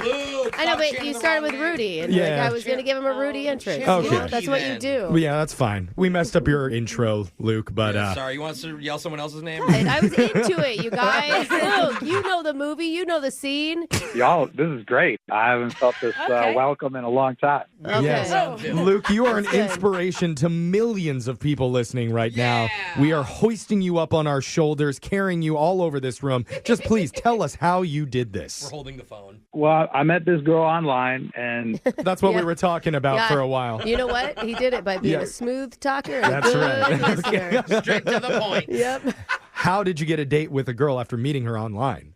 oh, I don't want to pat myself on the back, but she's pretty hot. I had to rizz it up. Okay. Do you have a line you like to use, or would you want to be more vague with us about it? Well, she asked me like what I was up to, and I'm like, I don't know, saving a cat from a tree, no big deal. Oh. Is that what you said? That was the joke? Yeah, it got a laugh. It got a laugh. Okay. And I told her a couple other things, like, I had to deliver the cat to an orphanage, and No. Oh, okay. Because you're the hero. That's right. Yeah. You're All playing up the I'm a perfect guy, haha. Yeah. But it's obviously all a joke. Obviously stole the cat from the family who was waiting for it under the tree and gave it to some other kids. Don't give away my trade secret. Okay. Sorry. So, by the way, have we learned this girl's name yet? Claire. Claire. Okay. Hot Claire. So you managed to get her to agree to a date with you, which already huge success. So tell us how the actual date went. You're really hyping up that success part. Yeah. Brooke, you don't know. Do you? When was the last time you went on a date? Okay, ouch. First of all. I'm just saying. You know I think what? the success isn't planning it; it's that they show up. Yeah, okay. And All right. Trust me, I was as shocked as anybody else that she actually gave me her number and showed up to the date. I was expecting to eat sushi by myself. Okay. Also, you went to sushi. Fancy. That's a fun date. Nice. Love that. Yeah, we went to sushi, and she's pretty hot in real life too. I thought I might have been catfished, but nope. Oh, although catfish is a good sushi roll It that really you should is. try That's one of my sometime. favorites. What did you guys connect over? Regular stuff. We talked about enjoying hiking and work. Nothing too fancy, but Okay. I gotta imagine my Riz must not have been as good in person as it was online because she hasn't been calling me back. That's interesting because just talking to you in this amount of time, you seem like a fun, playful, like good personality type of guy. Don't forget good looking. And yeah. I'm going to come clean now. I don't want you guys to tell her this, but I actually brought a friend to the dinner with me. What? Not at the table. Like a spy? Kinda, yeah. Why?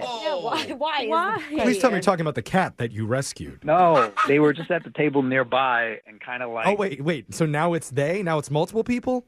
Yeah, it was 2 people. What? Oh, God. Oh, my God, it's a group. Hold okay, hold on. on. Now that you're revealing little by little, was the entire restaurant all your friends?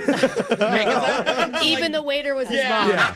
No, but look, you got to think smart about this. It would be weird if just one dude was sitting by himself at a table next to your table. Oh, you couple. No, man. It's weird either way. Really thought it out. It's weird that you invited friends on your date. Why did you invite friends on your date?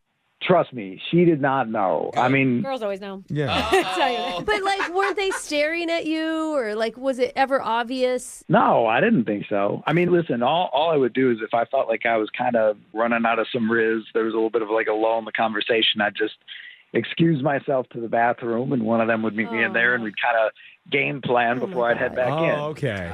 You needed just a little backup in case you needed support. All right. That's not a bad idea. What? Women do this all the time. I just need to know: are they on the other line? Are they like in the back room with us right now? No. No, you're just on your own. Okay. It's just me for But, now. Jeff, here's the thing. Women will invite someone to be nearby for safety reasons, not because they don't feel like they can run out of hold things the to talk date. about. You Yeah. could have been scared. Mine was also for safety. It was for conversational safety. Conversational Yes. safety. Which equal in my eyes, I think. Girls do it, it's cool. Guys do it, it's crazy. Yeah. How many times did you go to the bathroom? I went 4 times. Oh, okay. No. Well, Yeah, that's Got bad. a small bladder. That's not a big deal. It's a big deal. I mean, it seemed helpful. It fueled me up. You know, I went back out there and kept making her laugh. So. Okay.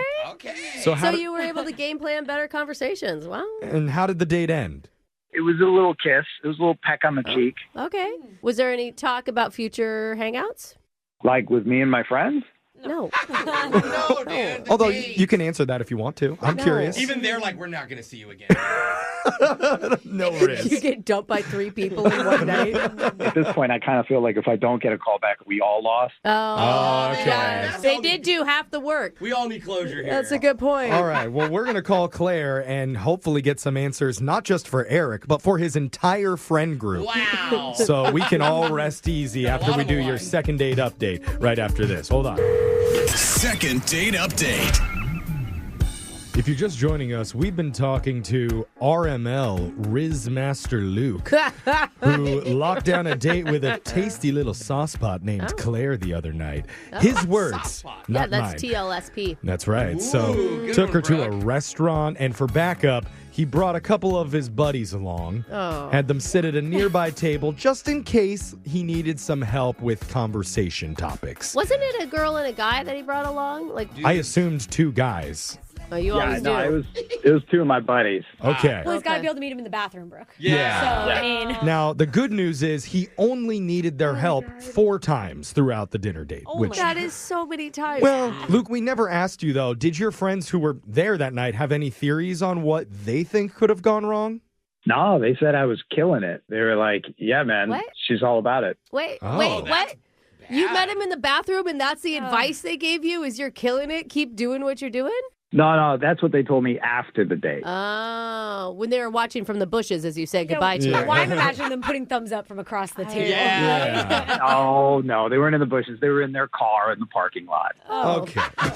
With the headlights and the Still high beams there. on. Yeah, No and matter what. binoculars. Those are good, supportive friends to just say that to you, even if it might not Yeah. be 100% true. Okay. I know. I appreciate that, and I appreciate them.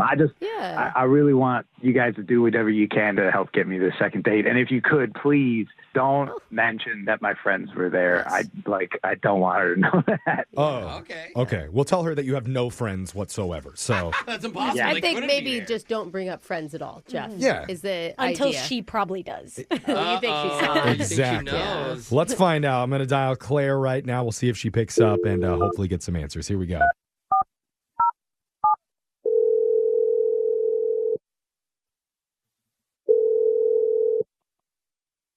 Hello. Hi, we're looking to speak to somebody named Claire. This is she. Oh, hey, Claire. Welcome to our radio show. Surprise, you're on the radio. Good morning. We're a show called Brooke and Jeffrey in the Morning. Okay. This is just supposed to be kind of fun. Yeah. So I hope you're not too busy doing something right now, but we'd really, really like to talk to you. What's this about? This is about a segment we do called the Second Date Update. Do you know about that? Have you heard about Second Date Updates? Ours were viral on TikTok. It sounds a little familiar, maybe on Insta or something. Okay. Yeah. That may be one of the knockoffs. I know. No, it's the one where they steal our audio and they use those video games. Oh, God, Yeah. I love those ones. They're Those so are my good. favorite, man. So much better than ours. Subway Surfers for Life. Yeah, I never found that game Okay. until us. So, Claire, maybe you're a little bit familiar with it, but basically it's where we try to help out our listeners figure out the reason they're not getting a call back for a second date from someone they really like. Just someone? No, there's Well, we can tell he has you. a name. Yeah. This particular person is named Luke, who you went on a date with. I'm sorry. Oh my goodness. Why? I don't want to sound conceited, but I have been out with more than one Luke this week. Oh, that's just in bad this timing. week? Whoa, okay. I mean, it's a fairly common name. It is. Yeah. But still. This Wow. particular Luke went to sushi with you. Okay. I thought you were going to be like, again. Wait, Yeah, does okay, that- as in you remember or you don't? Yeah, I know who you're talking about for sure now. Okay. Good. Man. Do you wish we called about the other Luke? Sounds like it. Or maybe he is calling back. Okay. So, what we're trying to tell you is that Luke had a really good time, and he's a little bit confused about why there hasn't been a second date yet. Uh-huh. Is it as simple as you just have so many other dates planned that you can't fit Luke in? I guess it was just a little bit of an odd date. He seemed kind of nervous, and I don't know, he's a little quieter in person. That's not really my thing. Well, maybe just needs a little bit of time to warm up because he was speaking to us about the date, and he had a lot of really nice things to say. Yeah, he was very smiley. I don't know, but it just seemed like he knew people that were sitting by us. Oh. No, What do you mean?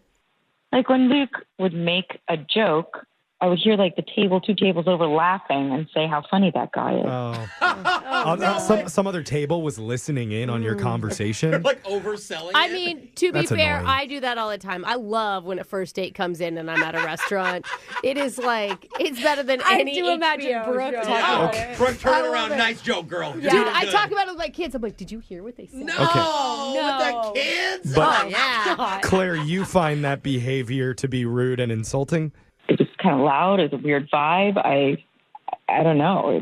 It was off. Well, I mean, it's like Brooke was saying, you can't really hold that against Luke just because some other guys are obviously jealous of him and wish that they were on the date instead of It's him. pretty cool you're cracking up other tables. And here's the thing, even if Luke did know them, I mean, I've gone into restaurants where I've seen people that I know just by coincidence. Yeah. He never said he knew them. I almost Did mentioned wait? that. Normally Well- you'd be like, hey, is that Bill? Did you ask, though? No, because it was weird. I mean, literally, some guy's like, he's so cute. I'd go out with him again. Wait, the guy said he's cute? That's Okay. a real... Yeah, like one of the many times he went to the bathroom, the guy literally came over and told me that. Wait, one of them talked to you? Hold on. No. The guy came over to your table and said, the person you're on a date with thinks you're cute? No. I think he's cute. I would go out with him. Yeah, like gassing him Yes. Yeah. I'm like, who are you? Oh, no.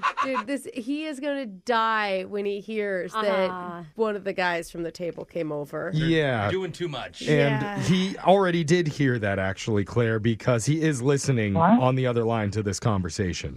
Wait, he's listening? Yeah, Yeah. he's like the guys from the restaurant at the other table right now. Little eavesdropper over there. Luke, you there? Oh my gosh, I cannot believe he said that. What an idiot. Oh, Well, you're it just was- going to out yourself He then was right saying away. it was a nice thing he said about you. So you do know the guy. You didn't say that.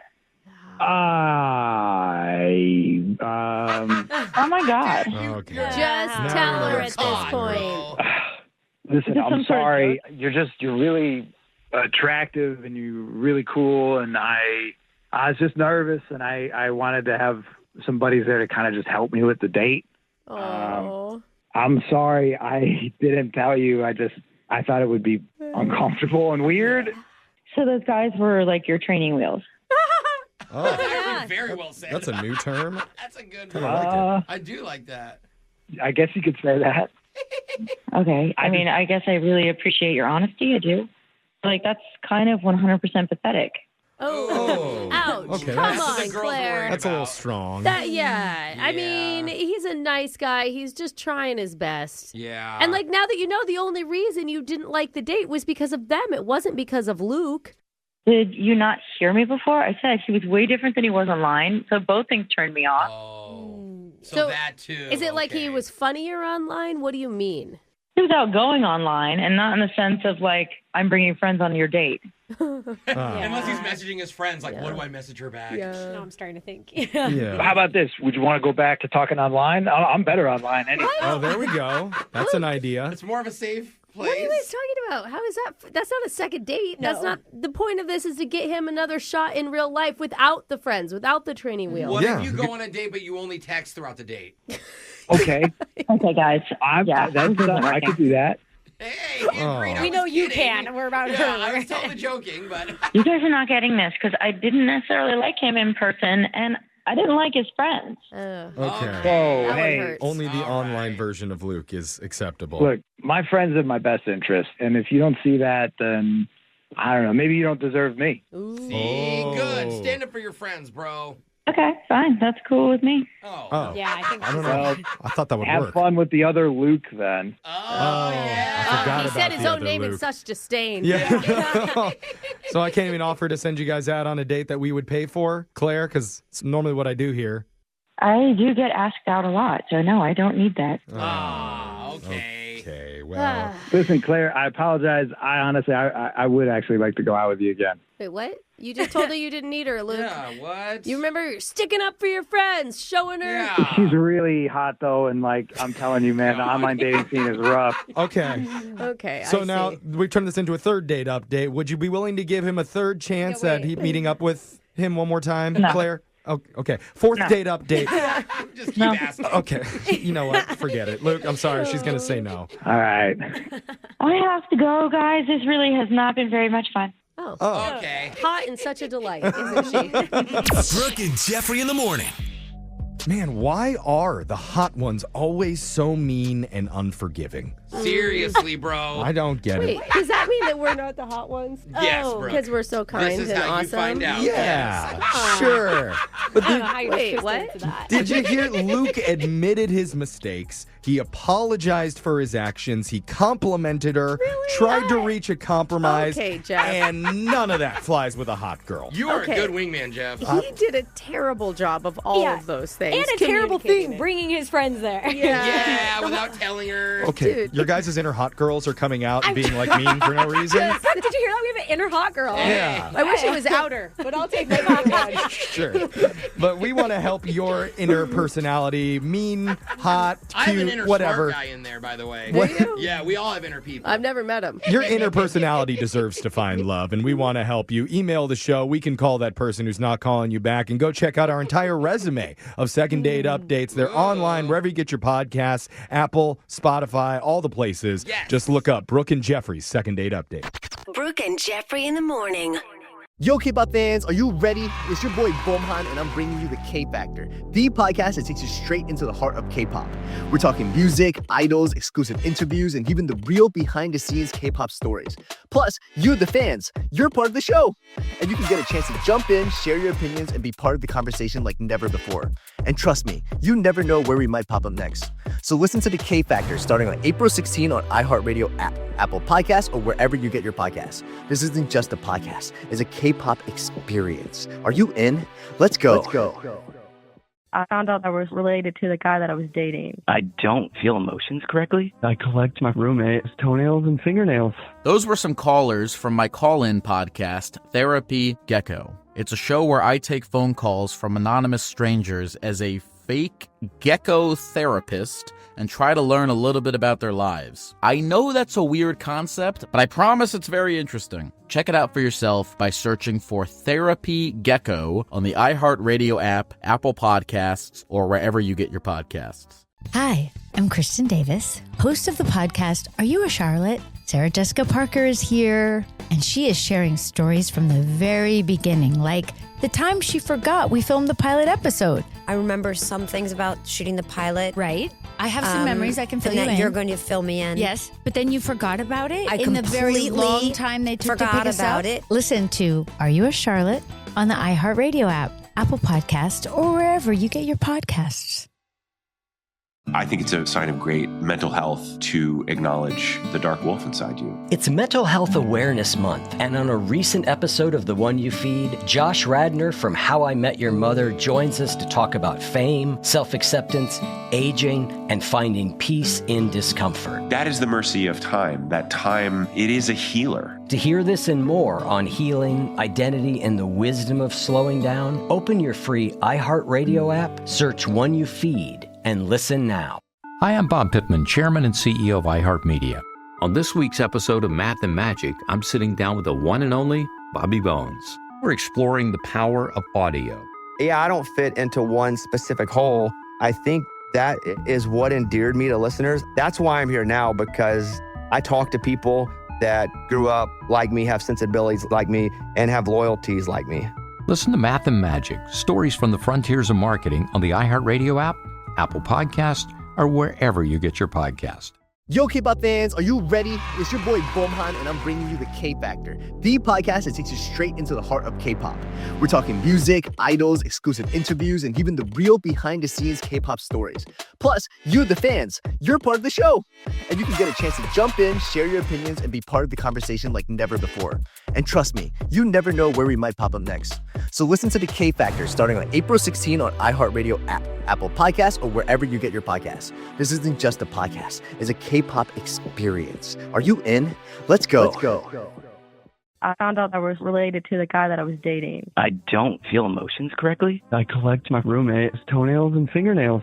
Those were some callers from my call-in podcast, Therapy Gecko. It's a show where I take phone calls from anonymous strangers as a fake gecko therapist and try to learn a little bit about their lives. I know that's a weird concept, but I promise it's very interesting. Check it out for yourself by searching for Therapy Gecko on the iHeartRadio app, Apple Podcasts, or wherever you get your podcasts. Hi, I'm Kristen Davis, host of the podcast Are You a Charlotte? Sarah Jessica Parker is here, and she is sharing stories from the very beginning, like the time she forgot we filmed the pilot episode. I remember some things about shooting the pilot. Right. I have some memories I can fill and you that in. You're going to fill me in. Yes, but then you forgot about it I in the very completely long time they took to forgot pick us about up. it. Listen to Are You a Charlotte on the iHeartRadio app, Apple Podcast, or wherever you get your podcasts. I think it's a sign of great mental health to acknowledge the dark wolf inside you. It's Mental Health Awareness Month, and on a recent episode of The One You Feed, Josh Radnor from How I Met Your Mother joins us to talk about fame, self-acceptance, aging, and finding peace in discomfort. That is the mercy of time. That time, it is a healer. To hear this and more on healing, identity, and the wisdom of slowing down, open your free iHeartRadio app, search One You Feed, and listen now. Second date update. In the dating world, there's different things and topics that can bond people together.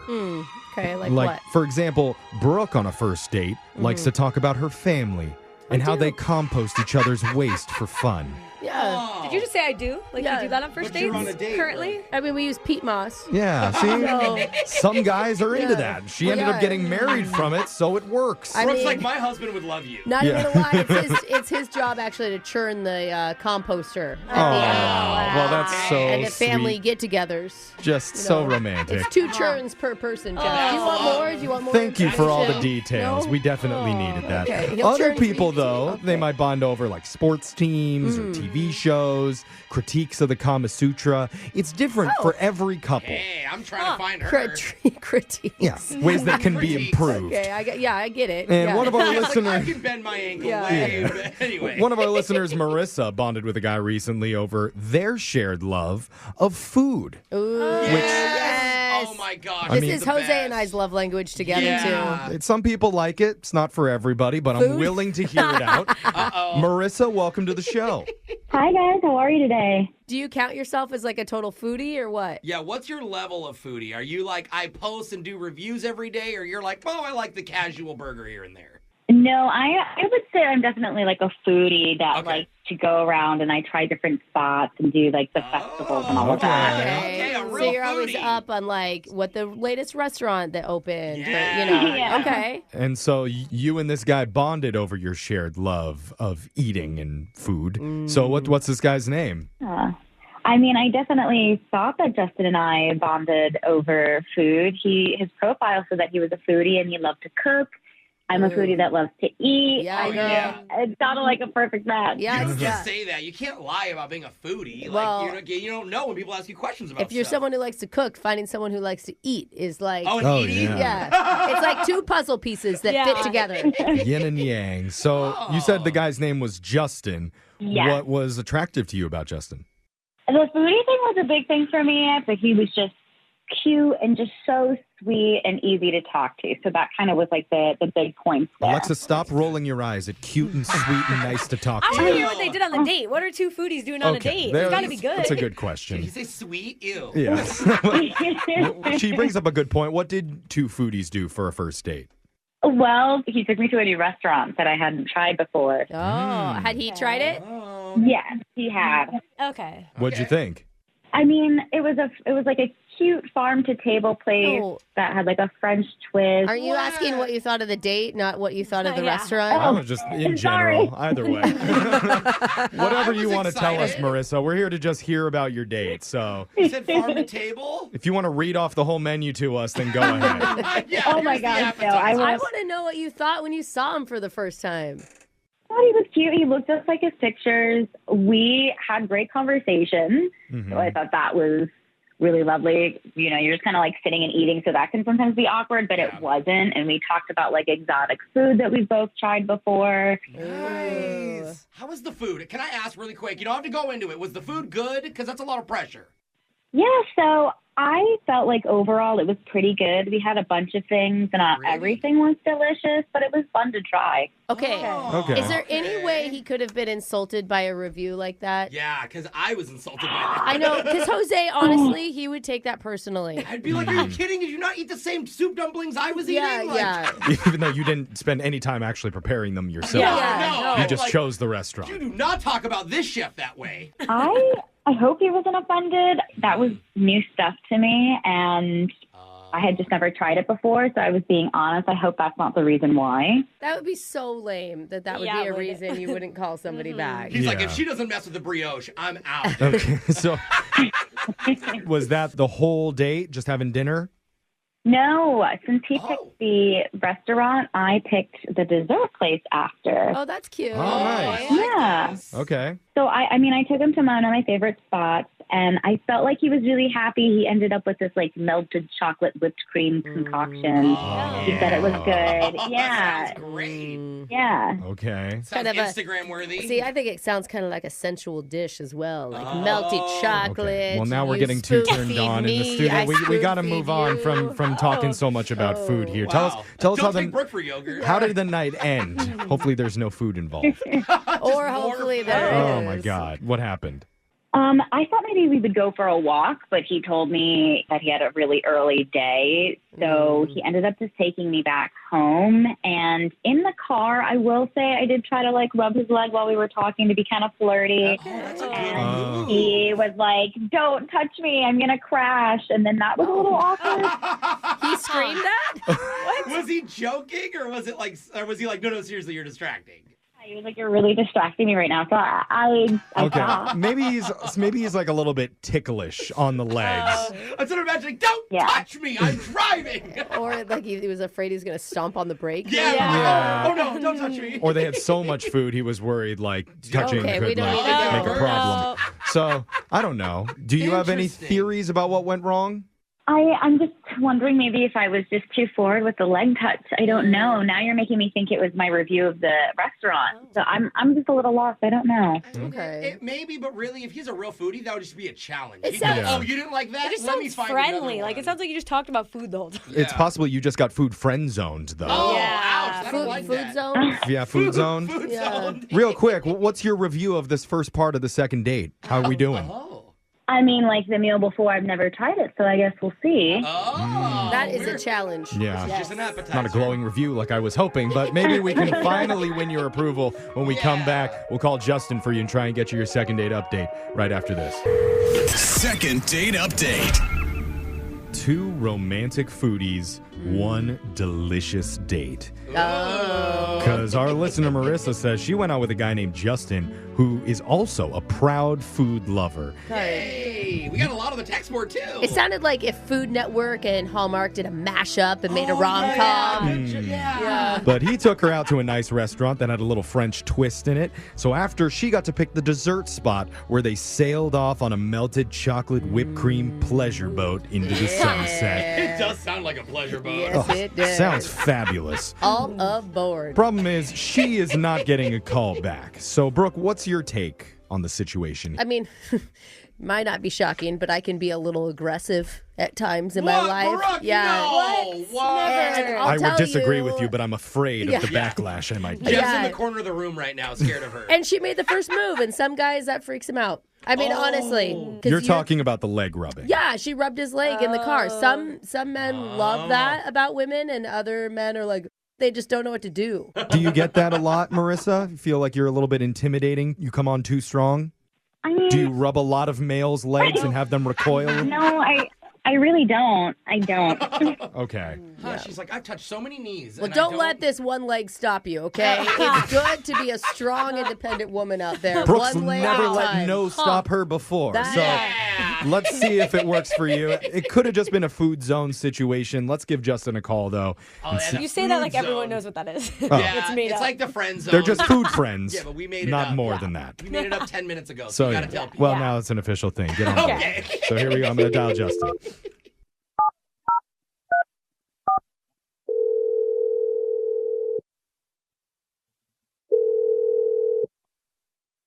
Hi, this is Justin. Oh. Very official. Hi. Thank you for answering, Justin. I don't even have to ask who it is. We're a radio show. We're called Brooke and Jeffrey in the Morning. We're hoping that you have a minute to talk to us. I'm sorry. Who is this? I don't know. My name is Jeff from Brooke and Jeffrey Okay. in the Morning. The whole team is here. Yeah. And we do something on this show called a second date update. Are you familiar with that? Yeah, I've heard of those. Oh, you have? Oh, that's cool. Well, now you get to be in one. Isn't that cool? I don't know what the date would be. Oh, really? You don't remember any dates Or recently? maybe you've gone on a lot. Maybe. Well, the one that we're talking about is a woman named Marissa, and you went to like a French restaurant with her? Yes, I do remember Marissa. Okay. So she said that you guys bonded over both being foodies, in that you took her out to this great restaurant and said it was a little bit of a newer experience for her, so she didn't necessarily give a glowing review of every plate that came out. Yeah. And she's a little bit worried that maybe that worked against her. Like maybe you felt insulted by that for some reason. No, I like that she tried everything. That's not. She was into it. I mean, look, like everyone's tastes are different, but honestly, I was more shocked by dessert. By dessert? Oh, by dessert. Yeah, Hey, she we heard said that she took you to this place that they do like melted chocolate and fudge, whipped cream. Yeah. it sounded amazing. No, yeah, she told me about this great dessert place, but she didn't take me to a fancy place. She took me to 7-Eleven. Wait, what? Wait.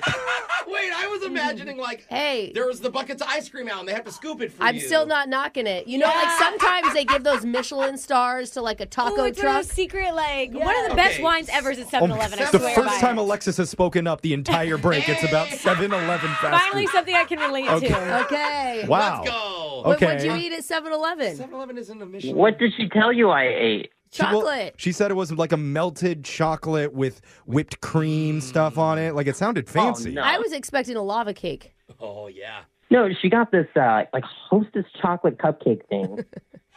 And then she microwaved them in the store. She asked to microwave them in the store. Okay, Wait, that is a great hack for road trips. It is a good hack, actually. That sounds like a mess, though. But this is not the fancy dessert I was imagining. Did you try it? I tried it. Yeah, we ate it outside on the curb like animals. Probably along with some other people hanging outside of 7-Eleven. Oh, okay. So you didn't love it, though. What was wrong with it? What was wrong with it? We had Brooke still can't figure it out. You just took her to this fancy French restaurant with all these like amazing foods, and she's like, "Oh my God, but- you have to try a melted cupcake." I feel bad for her. I had a moment in my life where I was dating this older guy that I thought was so cool, and his sister asked us to bring dessert, and so I thought it'd be great to get store-bought brownies and put Cool Whip on top of them. That's so trashy, Brooke. I didn't know it was trashy, and it was like this come to Jesus moment for me. Okay. Look, it's obvious that I'm a real foodie, and whatever she thinks is a foodie, I don't know what that is, but it's not gonna work between us. You're gonna let that stand in the way of love. And there's different levels to foodism. Yeah, there's other gas stations. Yeah, maybe that's the problem. Again with the gas There's a station. little bit like of a it. classier I like one. it. Alexis Interesting. might recommend one to you later, but before we can do that, first I need to let you know that Marissa is actually on the other line and has been listening in on this entire conversation. Oh, why would you? Okay. Marissa. I assume she wants to talk to you if she's there. Marissa, you there? I mean, I feel like I am a foodie and I know everything there is to know about snacks. So I'm very offended right now. Oh, you are. Okay. I don't think you should have your feelings hurt. I mean, he just has a different level, right? Like, You think you're the one that should tell me how I should feel right now? No. You did say that he's on another level than you, No, I implying didn't that mean she's it like below that. him. I'm just trying to make you feel better. I've been there. I've been you. I get it. Ben, you, what is her? What is that? You Like, know? Brooke. I was sad and lonely and depressed once and had made terrible decisions. In the Cool Whip, I Brooke. didn't know Cool Whip was white trash, okay? I had no idea. Now you're calling her white trash. Oh, White trash. Wow. Oh my God. Took, like a really big turn. This Oh. took a huge turn for me. Okay. Oh, sorry. I'll kidding Look, aside. we need to connect you and Justin so the two of you can talk this out. We're trying to stay out of this. Justin, talk to her. I don't know if this is the right place. This is a little crazy to do this, so I'm sorry for how you heard this. Oh. Yeah. I mean, I don't understand why you think you're so much better than me because you like things that no one can pronounce, like wah wah or whatever. But I know Foie gras? You saying foie gras? That is literally, that's how Oh my Alexis God, would it's pronounce pretty it. gross. Never heard You of it in don't my life. don't It's look. duck. Liver. It's Yeah. Duck or goose liver? Oh, it's really good. I didn't message you back because I didn't know how to explain this to you. I mean, you could have easily just texted me instead of ghosting me. That's terrible. Just because I took you to a place that had fantastic snacks. Like, I know all about expiration dates and that Doritos should be sitting in longer and they should marinate in their spices. Like, I know things. Wait, you like to eat things past the expiration date? Is that what you just said? I mean, like, everyone knows Doritos should be sitting longer. No. Doritos Wait, look at what? stale. Why? Expire? Wait, Past- Because they like taste gross. they like marinate in the bag, the spices. No, they don't ferment. It's dried No, potato chips. no, the flavor soaks in deeper if you let it go past the powder? expiration. You wouldn't understand, Jose. I'm the foodie in the room No, here. I'm the Let me foodie. explain Now I'm how gonna get food offended. marinates past the expiration date. to I you. didn't even know Doritos Shit. could Yeah, expire. that's impressive willpower. Not eat them that long. I mean, you just taught us something there, Marissa. That's impressive. I mean, I don't appreciate everybody laughing at me and making fun of me and being sarcastic. Like, I know about snack foods, okay? I am a foodie. Okay. I'm on your team. You're a snack foodie. Oh, I've never heard A of junk that. foodie. Don't do junk. Okay, I'll say snack foodie, but I'm not like a junk foodie. Right, no. You just microwave ding-dongs at 7-Eleven. And But she takes the foil wrapper off because they can't put that in the microwave. look, Marissa, we're not trying to offend you. And Justin, we're not trying to push you away. We're trying to bring you two together to see if you'd want to meet up one more time and try a whole new restaurant. It's called Applebee's, and we have a gift card right there. We will let you guys go there, That is and what we it's will called. pay for it. Yes. I don't think so. I'm sorry. Thank you for. Sorry, I didn't reach out, Marissa, but I don't think so. Applebee's is good too, though, dog. He's stuck up, Marissa. Don't worry about it. Got a mozzarella stick up his butt. We could all just go together instead of Justin. Goodbye to that. Down group lunch. Dude, eating good in the neighborhood, baby. Okay, you guys can go and do that. I'm kind of above this, so you have fun. Brooke and Jeffrey in the morning. Well, look at that. She didn't get food zoned after all. Just food shamed. You know, I want to go try her trick, her 7-Eleven hack. Is anyone else with me? Or Yes. No. Jeff, I No, will for real, introduce I'm you down. personally to Ding Dongs. Dude, Your life will be changed. Also, you like chocolate muffins, and you've never thrown one in the microwave, bro? I do microwave muffins. Oh, just not a ding dong. It's the Melt a concept. ding dong into like a globby chocolate creamy mess. We'll find out. Yeah. We'll get to the bottom of this. We did get to learn a great fun fact about Doritos, though. You wait 3 years, and then that last week of freshness, mwah, chef's kiss. She thinks it's like kimchi, like the flavor gets stronger. I feel like it's longer than 3 years till they expire. However Like a long. whole lifetime. Yeah. Thing is, I never would have figured that stuff out. The snack foodie would be a huge hit on TikTok. Yeah. Somebody definitely needs to start that. That's true. I'm rooting for her. Yeah. You know, I'm all here. Yeah, and so while you're on TikTok checking out snack foods, make sure you also go to the Brooke and Jeffrey TikTok page and find clips of our second dates, our phone taps. Everything is right there. That's at Brooke and Jeffrey. Oh, you want me to bring you ho-hos too? Yeah. Bring some of those. Oh, zebra cakes. Remember those ones? Zebra cakes. Okay, you guys are losing me now. Brooke and Jeffrey in the morning. Yo, K-pop fans, are you ready? It's your boy Bomhan, and I'm bringing you the K-Factor, the podcast that takes you straight into the heart of K-pop. We're talking music, idols, exclusive interviews, and even the real behind-the-scenes K-pop stories. Plus, you, the fans, you're part of the show. And you can get a chance to jump in, share your opinions, and be part of the conversation like never before. And trust me, you never know where we might pop up next. So listen to the K-Factor starting on April 16 on iHeartRadio app, Apple Podcasts, or wherever you get your podcasts. This isn't just a podcast. It's a K-pop experience. Are you in? Let's go. I found out I was related to the guy that I was dating. I don't feel emotions correctly. I collect my roommate's toenails and fingernails. Those were some callers from my call-in podcast, Therapy Gecko. It's a show where I take phone calls from anonymous strangers as a fake gecko therapist and try to learn a little bit about their lives. I know that's a weird concept, but I promise it's very interesting. Check it out for yourself by searching for Therapy Gecko on the iHeartRadio app, Apple Podcasts, or wherever you get your podcasts. Hi, I'm Kristen Davis, host of the podcast Are You a Charlotte? Sarah Jessica Parker is here, and she is sharing stories from the very beginning, like the time she forgot we filmed the pilot episode. I remember some things about shooting the pilot. Right. I have some memories I can fill and you that in. you're going to fill me in. Yes, but then you forgot about it I in the very completely long time they took to forgot pick us about up. it. Listen to Are You a Charlotte on the iHeartRadio app, Apple Podcast, or wherever you get your podcasts. I think it's a sign of great mental health to acknowledge the dark wolf inside you. It's Mental Health Awareness Month, and on a recent episode of The One You Feed, Josh Radnor from How I Met Your Mother joins us to talk about fame, self-acceptance, aging, and finding peace in discomfort. That is the mercy of time. That time, it is a healer. To hear this and more on healing, identity, and the wisdom of slowing down, open your free iHeartRadio app, search One You Feed, and listen now. A lot of times, big economic forces show up in our lives in small ways. 4 days a week, I would buy 2 cups of banana pudding, but the price has gone up, so now I only buy 1.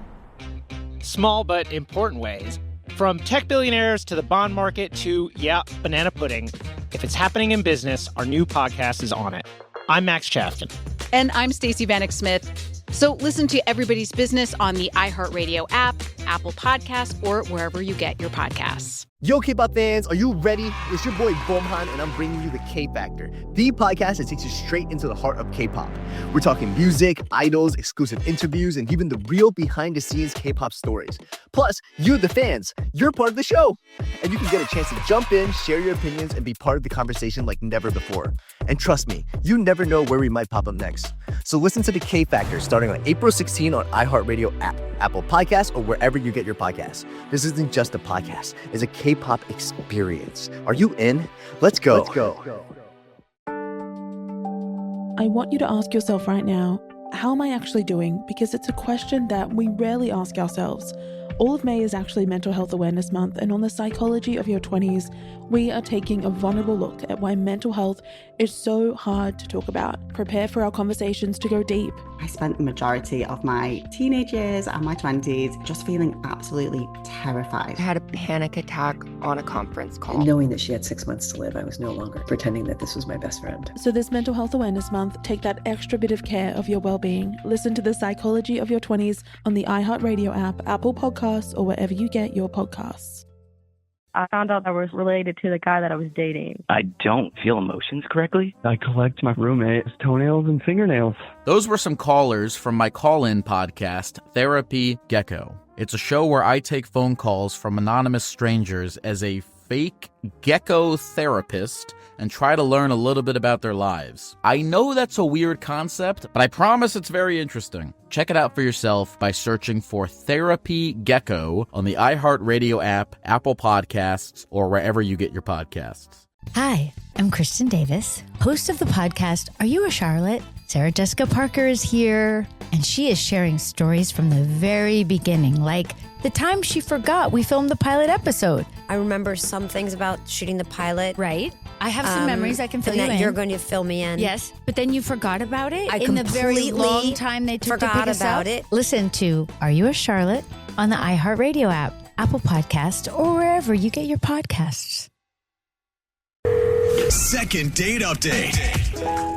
If I've learned anything from reading countless dating blogs, they all say the absolute worst thing you can do is be open to trying new things. No, they don't. That's the opposite of what they all say. New experiences should scare you, and you need to avoid them at all costs. Too risky. Instead, are you reading the anti-therapy blogs again? you know, you need to stick to the places that you've already been and people you already know. And not nothing even new bad people? can ever happen. Not even new people? Okay, Jeff.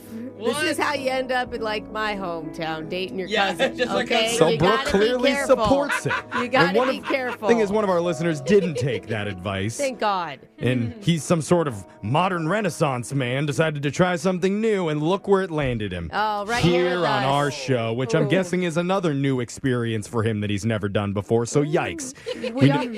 We're the low point of We many are. people. Alvin, welcome to your new life low. Awesome. Glad to be here. This is my first time ever doing this. Wow, Alvin. Now, are you feeling shame or excitement? No, definitely excitement. I'm not feeling shame. No. Okay, that comes later. Yeah, we're going to change that by the end of this segment. But you said that you tried something new for your dating life. What was that? Have you ever heard of a red envelope party? No, but it sounds kind of kinky. What's going on? I'm intrigued. Yeah, what is that? What's a red envelope party? Well, it's like a dating event Okay. that people put on. And it was at this fancy house, Okay. really nice neighborhood. And you went by yourself? You didn't bring a friend? Yeah, no, this was a friend hooked me up with this, but I went by myself. Yeah. Okay, That one of is your so friends brave. suggested it to you. Yeah, and then you scan a QR code and you fill out a questionnaire that's like about your interests and your values, you know, what kind of person you are. And all Like that stuff kind of you'd find on a dating profile, right? Yeah, just a brief little thing like that. And then once you do the questionnaire, I went inside the house and it had the vibe of like a swanky private members club. It was, fancy furniture and well-stocked bar, chandeliers, the whole, Dude, if they have a chandelier, that is rich.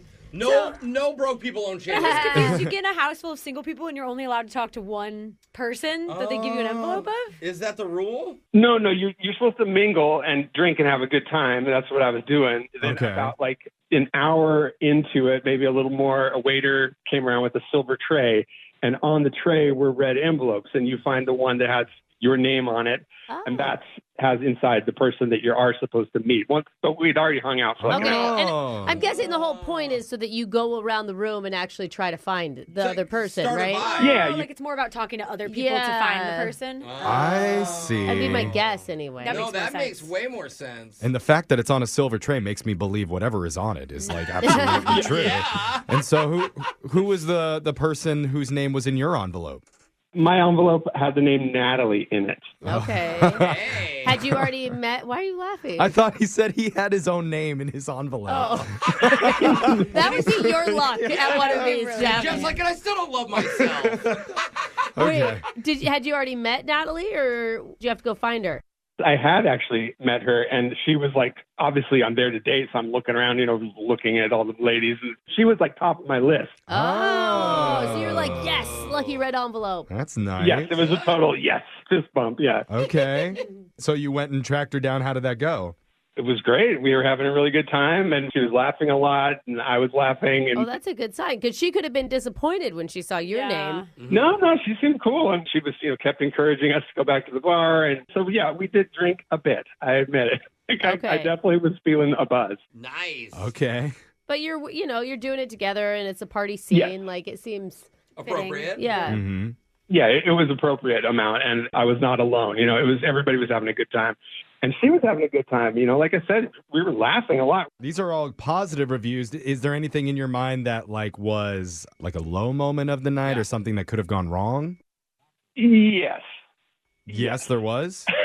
Uh-oh, he's laughing now. Oh, no. I mean, it's not the worst, but we had been sitting for a while, and we stood up and we walked outside, and it was pretty warm night, and I definitely had a head rush, and I kind of fell into a bush. Oh. And this was in front of Natalie? Yeah. Oh, yeah. I was walking with her. Oh, okay. Yeah. So you may have looked a little, but you may have looked a little sloppy. Yeah. Yeah, I looked sloppy. I didn't fall over I was just so hammered that I was just passing out. But I definitely leaned into it hard. Let's put it that way. What did she say? A confident lean into a bush. But she helped me out of it. But I'm a pretty big guy, so she couldn't really do it. So this guy kind of stepped over and kind of helped me too. Okay. Gave you a hand. Not your proudest moment, but it's probably not a total deal breaker for you. So how did it end that night with you and Natalie? Well, at the end of the party, I asked her if she wanted to go out to have some food, soak up the alcohol. Right. And she said she wanted to hang back and find this friend that she came with. Oh. And I don't know. That's it. And since then, I haven't heard back from her. I mean, I got her Her number. Yeah, exactly. Have you called her or nothing? I texted her once. I don't want to be the dude who's sending multiple texts. Yeah, don't. But I was definitely damn. I went to all that trouble and thought it was a good connection, and it just seemed weird that nothing has come since then. Maybe she confidently leaned on the same bush and is trapped inside of it right now, waiting for somebody to come pick her out. She's in a hedge as we speak. Yeah, so we're going to call. We'll see if she answers and try and get you your second date update, fancy edition, coming up right after this. Second date update. I'm going to need to set the scene here for any listeners just joining us. like the Picture music.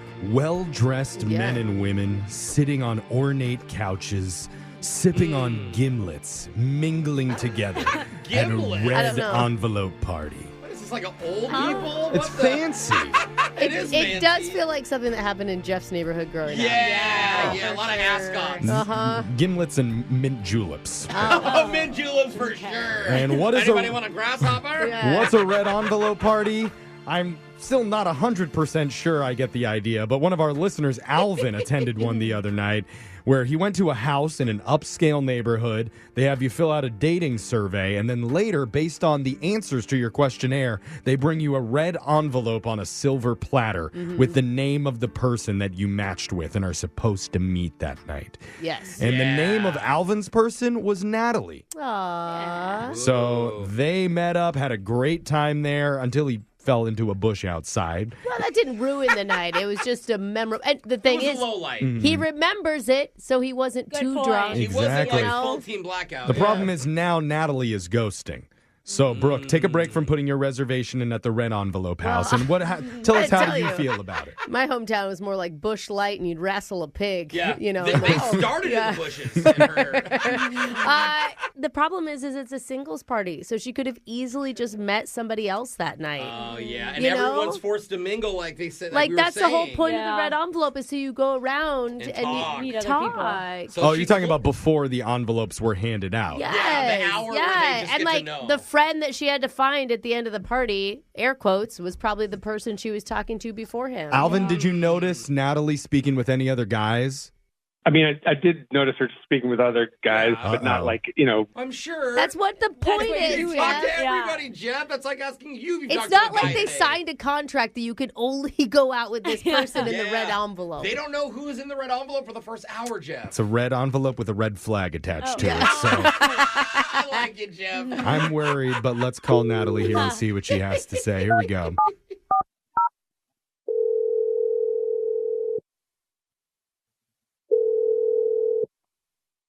Hello. Hey, is this Natalie? Yes, this is Natalie. Who is this? My name is Jeff, and I'm part of a radio show called Brooke and Jeffrey in the Morning. And we're all here eager to talk to you. Hey, what? Yeah, we actually were given your phone number by one of our listeners that went out. It was kind of on a sort of a date. Met you at a dating party. Yeah. Singles mingle type of thing. And this segment is called Second Date Update because we're trying to get you two back together and figure out if there's maybe chemistry or if maybe you feel the same way. If you he feel does. the same way. Yeah. Thank you, Brooke. But this guy's name is Alvin. Oh, okay. Oh my gosh. Remember him from the red envelope Yeah. You party? have to remember him, right? I do. I do remember him. I'm just surprised, I guess. Oh my God. Describe like what that party was like for you. Also, if it's one of those parties, you don't have to describe too much. You know? It's not. So I had never been to one, so I don't know what to tell you about it because I didn't stay. You didn't stay later. Oh. Well, I don't think he stayed very long either. Did you meet somebody else? Is that what it That's what we comes think. down to? I mean, which is totally fine. That's the whole point of the party, right? That's a success for you. Well, I've had friends who've done these parties. Like, I was really just trying to experience it and leave because my friends who've done these parties, they say that you should leave by midnight if you don't want to, that it can get pretty crazy. Let's put it that way. And At midnight, I was just trying to get out of there. Hey. Is it really actually one of those? I think I was right by accident. What do you mean? Yeah, can you elaborate? What do you know what happens at midnight? I heard that they open up these like other rooms for activities after midnight. And that's not really my jam. Like each one apparently has a theme. I don't know. It's Are weird. you not calling Alvin back because you think he stayed? Or are you not calling him? Like, I don't understand why you still wouldn't be. Or the fact that he was at that party. Yeah, I mean, I think I made the assumption that he's been to more than one, maybe a bunch of these, and that's just not really my thing. I'm not into the after midnight. Well, even you yourself say, if you think that you're making an assumption there, I don't know if it's fair to jump to a full conclusion until we actually talk to Alvin himself. Dude, because he seems like such an innocent guy when Yeah. we talk to him. And you don't even have to wait. Because Alvin is on the other line right now listening to this conversation from a secret room in our studio. Don't say that, Jeffrey. Alvin, you there? Oh, my gosh. Yes, I'm here. Oh, my gosh. What is happening? Hey, Natalie. Hello. Dude, I'm dying. Did you stay after midnight, Alvin? Do you know what she's talking about with the extra rooms that open up? Yes, I do. Oh, you do? And you're laughing. Okay. Bro, Well, Well, yeah, I mean, she left, and like I said, I was kind of feeling it, and I was like, oh, I'm here. I might as well. Am I jumping to the right assumptions on all of this? Or am I? I'm afraid to go into any more details of what actually happened. Did you partake, or are you just enjoying the view, brother? I was just enjoying the view. Alvin, why in the world would you contact a radio show if this is the type of event that you went to? Yeah, why didn't you? You didn't mention any of this to us. That's true. You guys asked me to talk about the date part. That's the part that I was interested in talking with you guys about. The rest of the party and the event and stuff is like another story. Okay. Well, sure, but it's a pretty important detail, I think, you should bring up. I mean, but like the story ends when Natalie left. Like afterwards, I was just on this, Okay, we don't need to. That's her story of the night. You got a lot of good ideas. I that mean, night, I'm is sure. this making you feel better or worse, Natalie? I mean, I don't like the idea of him watching other people. Yeah. I don't like, why does he want to contact me? Because you were the person I'm interested in. Like, I was thinking about you the whole rest of the night. Like, that's all I was But you're thinking about. watching other people thinking of me? That's so... Well, it's coming out But also, why'd you go to the party if you're not into that type of people? Like, Natalie went. I mean, what are you doing? That's actually true. well- I'd get caught up in that. But without sometimes knowing. you don't know until you try it, guess, right, Natalie? Yeah. I was trying to just do something outside of the box because I'm not super adventurous, but I definitely had boundaries as far as not wanting to participate in the late night activities. Okay. You guys are making it sound like I'm some kind of total freak who's into like these wild. This is the first time, just like Natalie, this is the first time I ever went to one of these things. That's Well, right. we're not judging you. If anything, some of us are jealous of you. I listened to like a podcast about these. They're Yeah. crazy. I bet. Well, how long were you there? So like three, a little after 3, like 3:30, something in the morning. In the morning? You watched for 3 hours? I mean, I only really actually watched like this one room called the Ascot room. That's like the only one that I even looked at. The Ascot room? What does that even mean? You know what Ascots are? Like those ties, like scarf.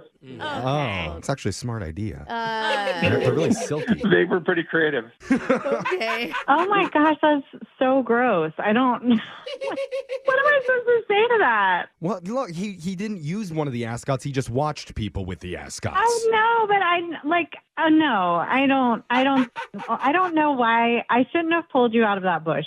I don't know. Just that pushed has him such deeper into it. Different meaning. Yeah. Right now. Okay. Well, before I ask officially, Alvin, is there anything else that you want to say to Natalie, like a final plea, maybe?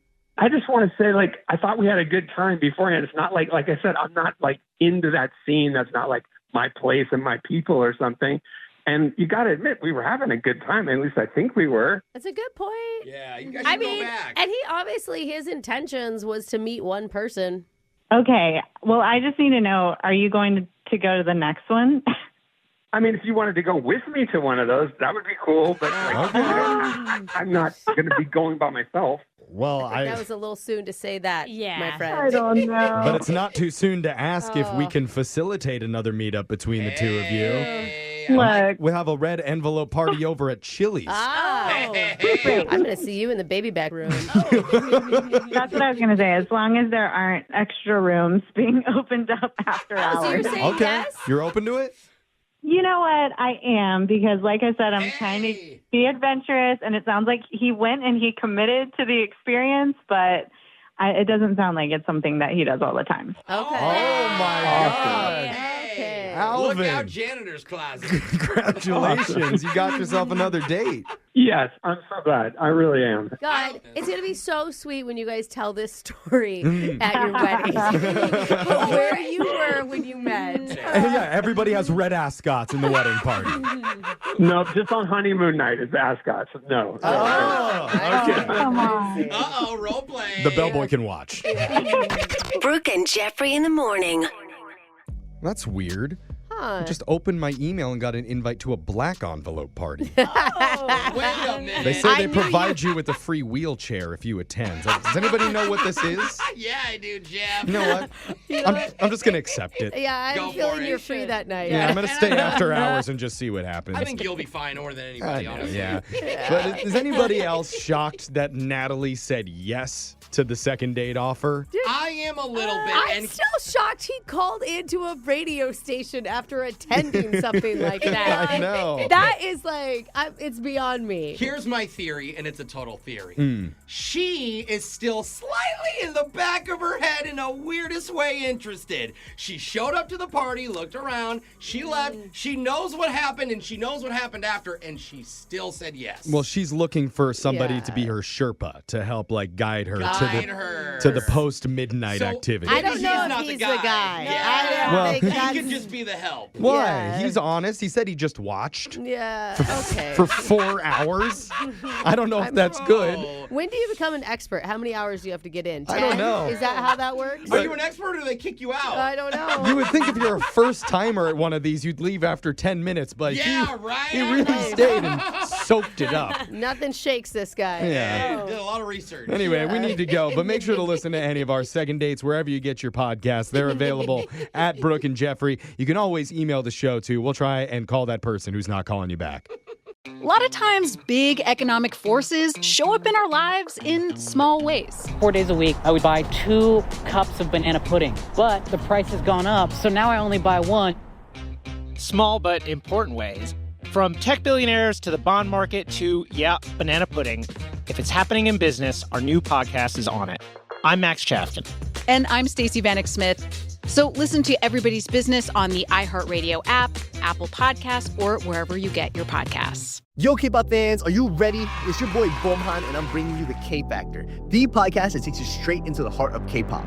We're talking music, idols, exclusive interviews, and even the real behind-the-scenes K-pop stories. Plus, you, the fans, you're part of the show. And you can get a chance to jump in, share your opinions, and be part of the conversation like never before. And trust me, you never know where we might pop up next. So listen to the K-Factor starting on April 16 on iHeartRadio app, Apple Podcasts, or wherever you get your podcasts. This isn't just a podcast. It's a K-pop experience. Are you in? Let's go. I want you to ask yourself right now, how am I actually doing? Because it's a question that we rarely ask ourselves.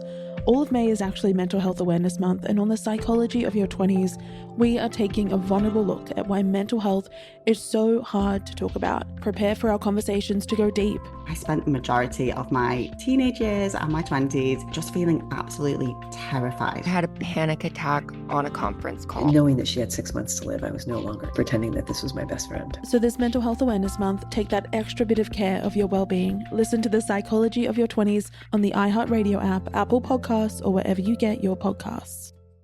I found out I was related to the guy that I was dating. I don't feel emotions correctly. I collect my roommate's toenails and fingernails.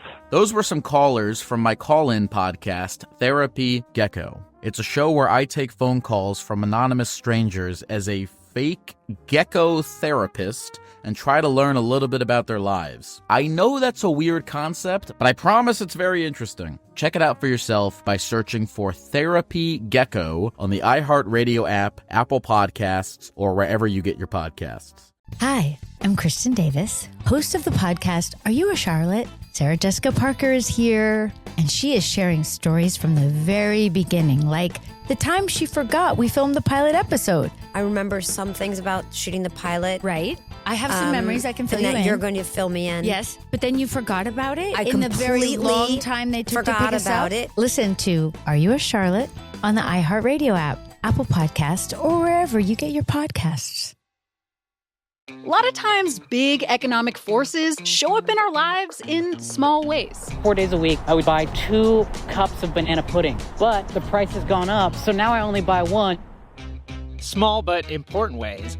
From tech billionaires to the bond market to, banana pudding. If it's happening in business, our new podcast is on it. I'm Max Chafkin. And I'm Stacey Vanek Smith. So listen to Everybody's Business on the iHeartRadio app, Apple Podcasts, or wherever you get your podcasts. Yo, K-pop fans, are you ready? It's your boy Bomhan, and I'm bringing you the K-Factor, the podcast that takes you straight into the heart of K-pop. We're talking music, idols, exclusive interviews, and even the real behind-the-scenes K-pop stories. Plus, you, the fans, you're part of the show. And you can get a chance to jump in, share your opinions, and be part of the conversation like never before. And trust me, you never know where we might pop up next. So listen to the K-Factor starting on April 16 on iHeartRadio app, Apple Podcasts, or wherever you get your podcasts. This isn't just a podcast. It's a K-pop experience. Are you in? Let's go. I want you to ask yourself right now, how am I actually doing? Because it's a question that we rarely ask ourselves. All of May is actually Mental Health Awareness Month, and on the psychology of your 20s, we are taking a vulnerable look at why mental health is so hard to talk about. Prepare for our conversations to go deep. I spent the majority of my teenage years and my 20s just feeling absolutely terrified. I had a panic attack on a conference call. Knowing that she had 6 months to live, I was no longer pretending that this was my best friend. So this Mental Health Awareness Month, take that extra bit of care of your well-being. Listen to the psychology of your 20s on the iHeartRadio app, Apple Podcasts, or wherever you get your podcasts. I found out I was related to the guy that I was dating. I don't feel emotions correctly. I collect my roommate's toenails and fingernails. Those were some callers from my call-in podcast, Therapy Gecko. It's a show where I take phone calls from anonymous strangers as a fake gecko therapist and try to learn a little bit about their lives. I know that's a weird concept, but I promise it's very interesting. Check it out for yourself by searching for Therapy Gecko on the iHeartRadio app, Apple Podcasts, or wherever you get your podcasts. Second date update. Whenever you're watching one of those hospital shows on TV, like ER or House or Grey's Anatomy, Yeah. the doctors and nurses are always hooking up. Yeah. Oh, they're yeah. always hot. I don't know. My best friend worked in a hospital for a long time. I think it's real. It I makes think the hookup sense. part, yeah. Because everyone who works there is attractive. Yeah. The lighting's always dim. Uh-huh. And is there anything sexier than changing a soiled bed sheet in front of your coworker? I'm looking at Brooke right now, and her shirt almost flew off when I said It's soiled true. bed sheet. It's true. Yeah. So I was not surprised in the least when one of our listeners reached out saying he met his date when he was at the hospital. Ooh, hey. So let's get the story from Noah. Noah, what's up, man? Hey guys, how's it going? Please don't tell me it was an unconscious patient. Oh my God. Jeez. Why did your head go to that? I don't know. I met her. She was in a coma. She looked so peaceful. Now imagine Brooke like kissing random asleep people in hospitals. You guys are on to something, right? They're in a coma. You're always a 10, I guess, huh? She didn't say no. Do you work at the hospital? Is that the story? My grandma got a little bit sick, and like nothing huge, but she was in the hospital for a couple of days. And so I was in there with her most of the time for those few days, just visiting pretty frequently and stuff. And one of the nurses, name's Holly, was taking care of my grandma, and we just kind of started to hit it off. Holly the nurse. And I bet Yeah. Grandma is excited, right? Because Grandma... She kind of played matchmaker. Totally. I mean, The last day that my grandma was there, we knew they were going to discharge her in the afternoon. And I just kind of gave her a cheesy line like, my granny, before she dies, said she wants to make sure that her grandson goes out on a date with you. Oh, I like it. Yeah, I got grandma in on it. You know, she gave her a little thumbs up, little wink. And then you unplugged the EKG machine just at that moment. Yeah. That'd be terrible, yeah. Did it work? That's the question. Yeah, it did work, actually. She, like, laughed and thought it was kind of corny and cheesy like it's supposed to be, you know, and was like, yeah, I'd love to. Let's go out. oh, that's so cute. I bet it was exciting for her, too, because I'm like, you know, you're typically just dealing with sick people all day, not like hot grandsons. True. So that's exciting. Yeah, I mean, I'd like to think so. All right, you got the date. So where do you go?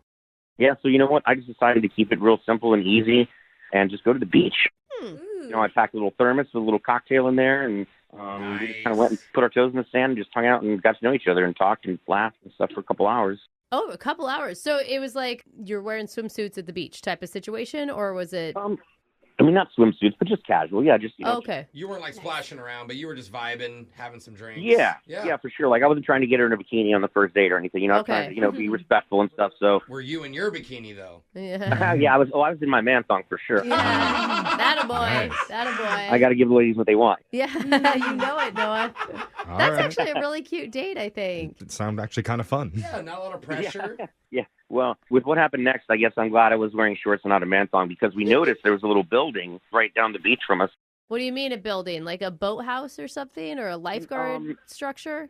Maybe like almost like a little community center building or something. Oh, okay. Oh, Yeah. like an event space. Yeah. There you go, an event space. Yeah, exactly. And so we could hear music, and there was, you know, just a couple of balloons, and it said like reception for the, you know, you just told it was a wedding, right? Like a wedding reception thing going on, you know? Oh, cute. Fun. Yeah, and I kind of was like, maybe let's go to a little wedding crash. That might be kind of fun. Oh, Shut up. You guys crashed a beach wedding? In your like beach outfit? That's amazing. Yeah. We actually blended in really well because everybody else was in beach attire too, so we just slipped right in. That's pretty fun. Did you That's guys actually great. Did you guys get a chance to like dance and Well, so we weren't brave enough to dance, but I noticed there was a little photo booth. And I was like, hey, let's go snap a couple pictures, commemorate the fun, kind of, you know? Oh, cute. We went to the photo booth, and it's a couple at a time. They do like 4 or whatever, you know? Yeah. So the first 2 photos were regular, and then on the third one, I decided to take a little bit of a chance and leaned over and kissed her on the cheek. Oh, that's a classic move. That's a cute one. You're playing everything right so far. Like, I think it's spontaneous. It's flirty. It's chill. It's flirty. I love it. I want to go on a date with you. Yeah. That's what I'm getting at. Hopefully we're able to figure this out, but if not, you and I can go then. Oh, there you go, bro. Did she respond well to the kiss? Well, so I gave her a kiss on the cheek, and then for the 4th photo, I just go, your turn, and kind of put my cheek out, turn my head, right? Okay. And then she didn't kiss my cheek at all. Oh, she left you hanging? Maybe she didn't understand because it goes pretty quick between those photos. Like maybe it was too much for her to register that quickly. I feel that. You're calling his date dumb, is what you're saying, It's Brooke. just like, oh my God, he just kissed me. Wait, what are you asking me to do? And then bam, photo. You know, like Yeah, I get it. I think if you point at your cheek after you kiss someone and go, your turn, they would hopefully understand what you meant by Hold that. on. Let me solve this puzzle. I'm Jeff. sorry you're a genius using the photo booth. Not everybody is. I mean, that could be the case. Yeah. Did you take it as she didn't didn't want to touch you, or that she was just overwhelmed? Well, because I just kind of joked, I would finish or whatever. I was like, you left me hanging, joking or whatever. And she didn't really laugh either. And then the photo stood out, and I looked, and she had a really weird look on her face, like for that fourth one there. So maybe she didn't want the cheek kiss, huh? Maybe your cheek kiss was bad in some way. Too much tongue? It was enough of a look where I had to like double check and make sure I wasn't mooning the camera or something. And it was just, I don't know. I just seemed like maybe I offended her and made it a little weird, but I joked my way kind of out of it, kind of kept it light. And so the date ended actually okay. You just cut that fourth photo off of the strip because that was the bad one. She just ghosted me completely, and I just want to know like what's up. Did you try to kiss her again at the end of the date? No, not at all. Okay, smart. So at least you picked up the cue. Yeah. Okay, we're about to give her a call, but first, I think maybe you should reach out to your grandma and tell her you may need to get sick again, just in case we need to do an in-person visit. Before we do that, though, we're going to call Holly and get your second date update right after this, all right?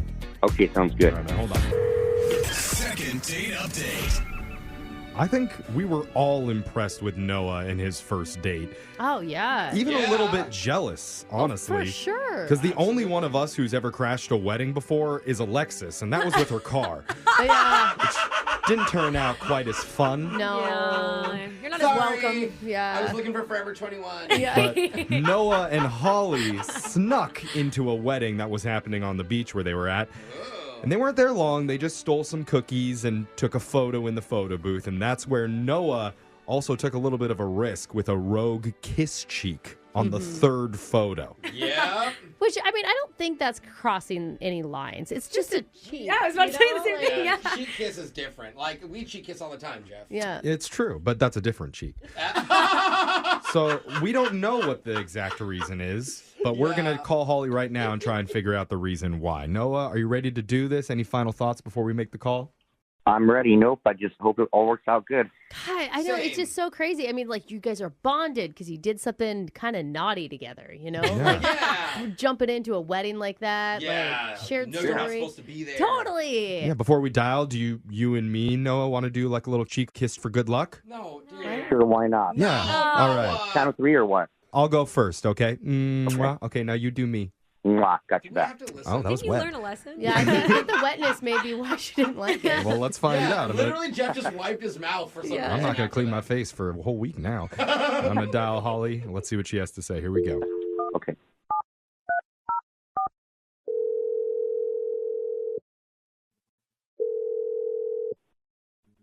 Hello? Hey, is this Holly? Yeah, this is her. Who's this? Hey, Holly, my name is Jeff from a morning show called Brooke and Jeffrey in the morning. It's creative. Oh. Yeah. You know, my words are not doing too good today. We're in the afternoons, by the way. Hey, Holly, we're all here, obviously. Hi. This is the show. That's Brooke, Jose, Alexis. Hi. And we're all calling because we're interested to know a little bit more about your dating life. Is this a prank call? I don't understand. Not a prank call. Wouldn't be very funny if we introduced ourselves at the front. All right, you ready? Yeah. Did you see Gotcha, it coming? Holly. No, this is a segment we do called the second date update. And one of our listeners went out with you recently named Noah. Oh, okay. Yeah. We heard about your date. It sounded super fun, like the beach and the... Yeah. Yeah, he told us about the whole experience, and on our end, it all sounded pretty fun and pretty innocent. We want to get what your side of the story was. Did you have a good time with him? Well, yeah, I did, but I did kind of get a little mixed vibes from him. Mixed vibes. Yeah, I don't know if he told you, but we crashed a wedding together. Yes! Yeah. Oh my God, it sounded so cute and kind of like risky. Yeah. I would think that that'd be exciting on a first date. Yeah, that was Brooke's read on it, and she's notoriously into bad things. Yeah. So, what was your take? Well, I thought it was exciting. It was fun, and we ended up going to a photo booth. Oh, yeah, we heard about that. I heard You did? heard that was kind of like a highlight.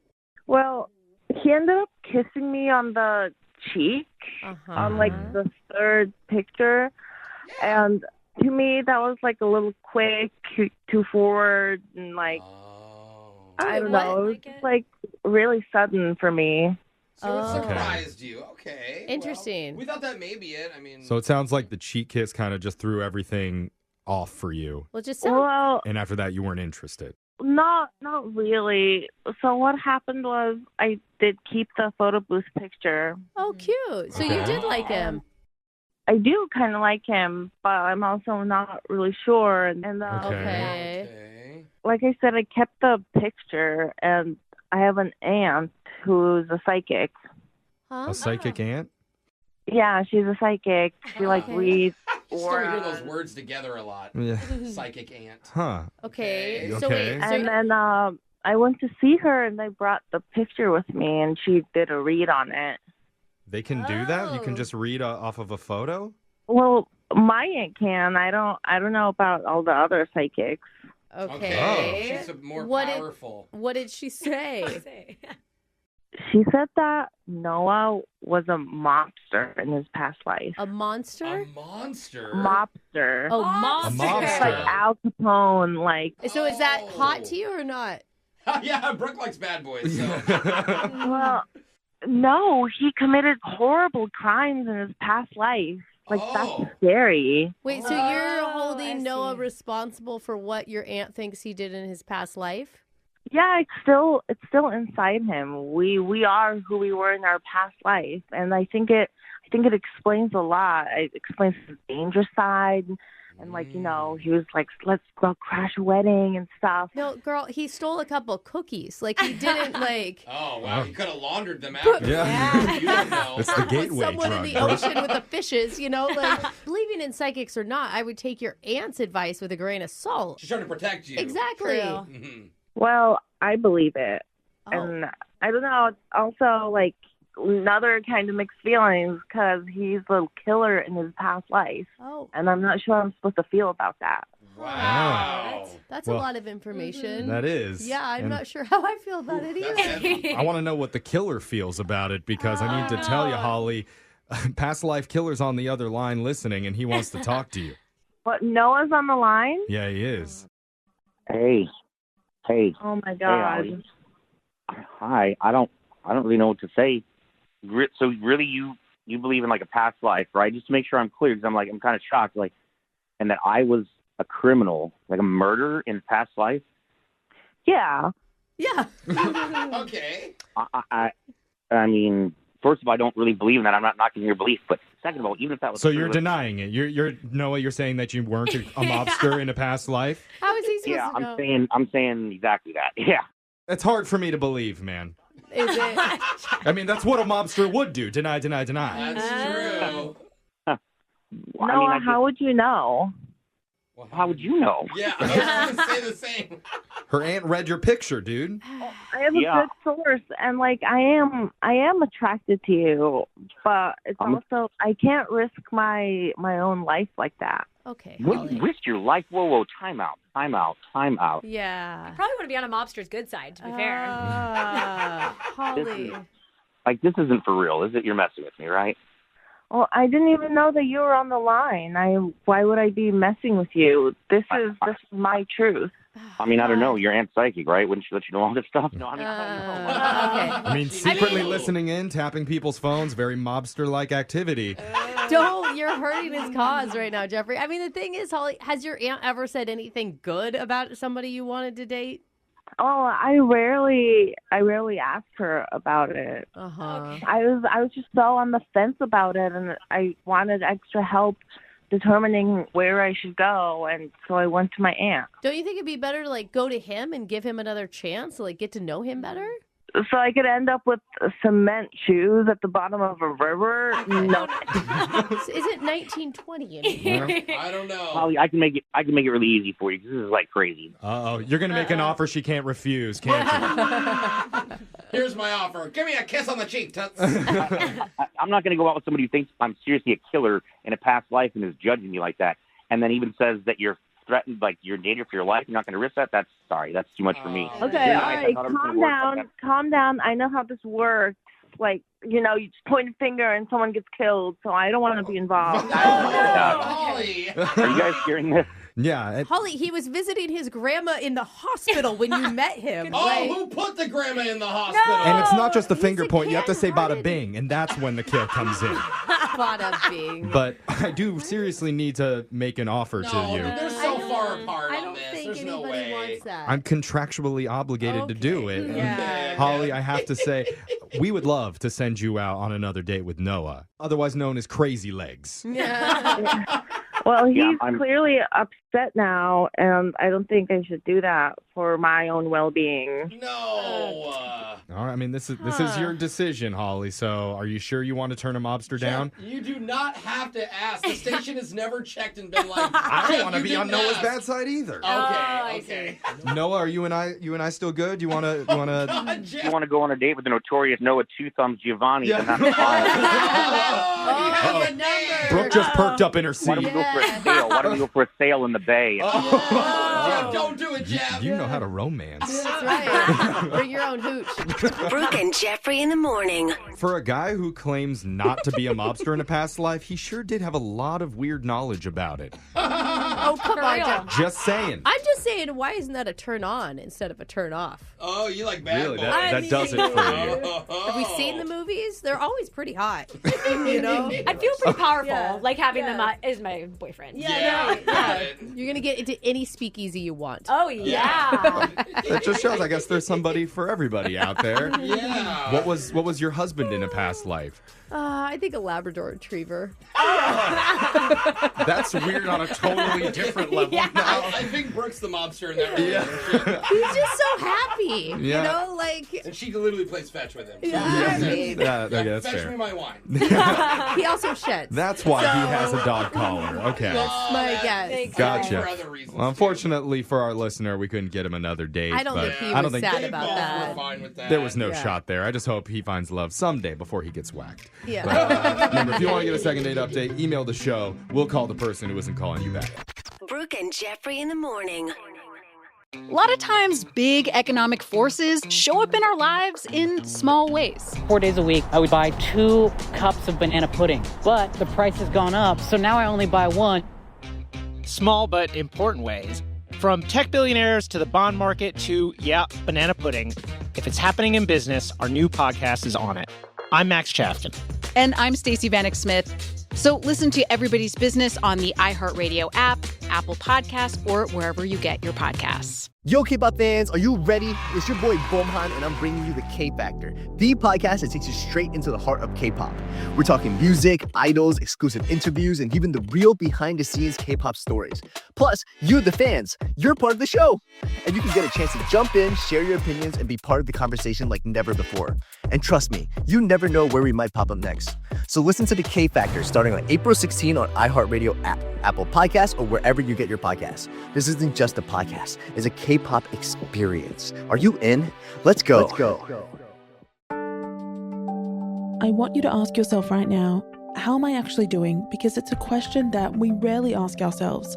All of May is actually Mental Health Awareness Month, and on the psychology of your 20s, we are taking a vulnerable look at why mental health is so hard to talk about. Prepare for our conversations to go deep. I spent the majority of my teenage years and my 20s just feeling absolutely terrified. I had a panic attack on a conference call. Knowing that she had 6 months to live, I was no longer pretending that this was my best friend. So this Mental Health Awareness Month, take that extra bit of care of your well-being. Listen to the psychology of your 20s on the iHeartRadio app, Apple Podcasts, or wherever you get your podcasts. I found out I was related to the guy that I was dating. I don't feel emotions correctly. I collect my roommate's toenails and fingernails. Those were some callers from my call-in podcast, Therapy Gecko. It's a show where I take phone calls from anonymous strangers as a fake gecko therapist and try to learn a little bit about their lives. I know that's a weird concept, but I promise it's very interesting. Check it out for yourself by searching for Therapy Gecko on the iHeartRadio app, Apple Podcasts, or wherever you get your podcasts.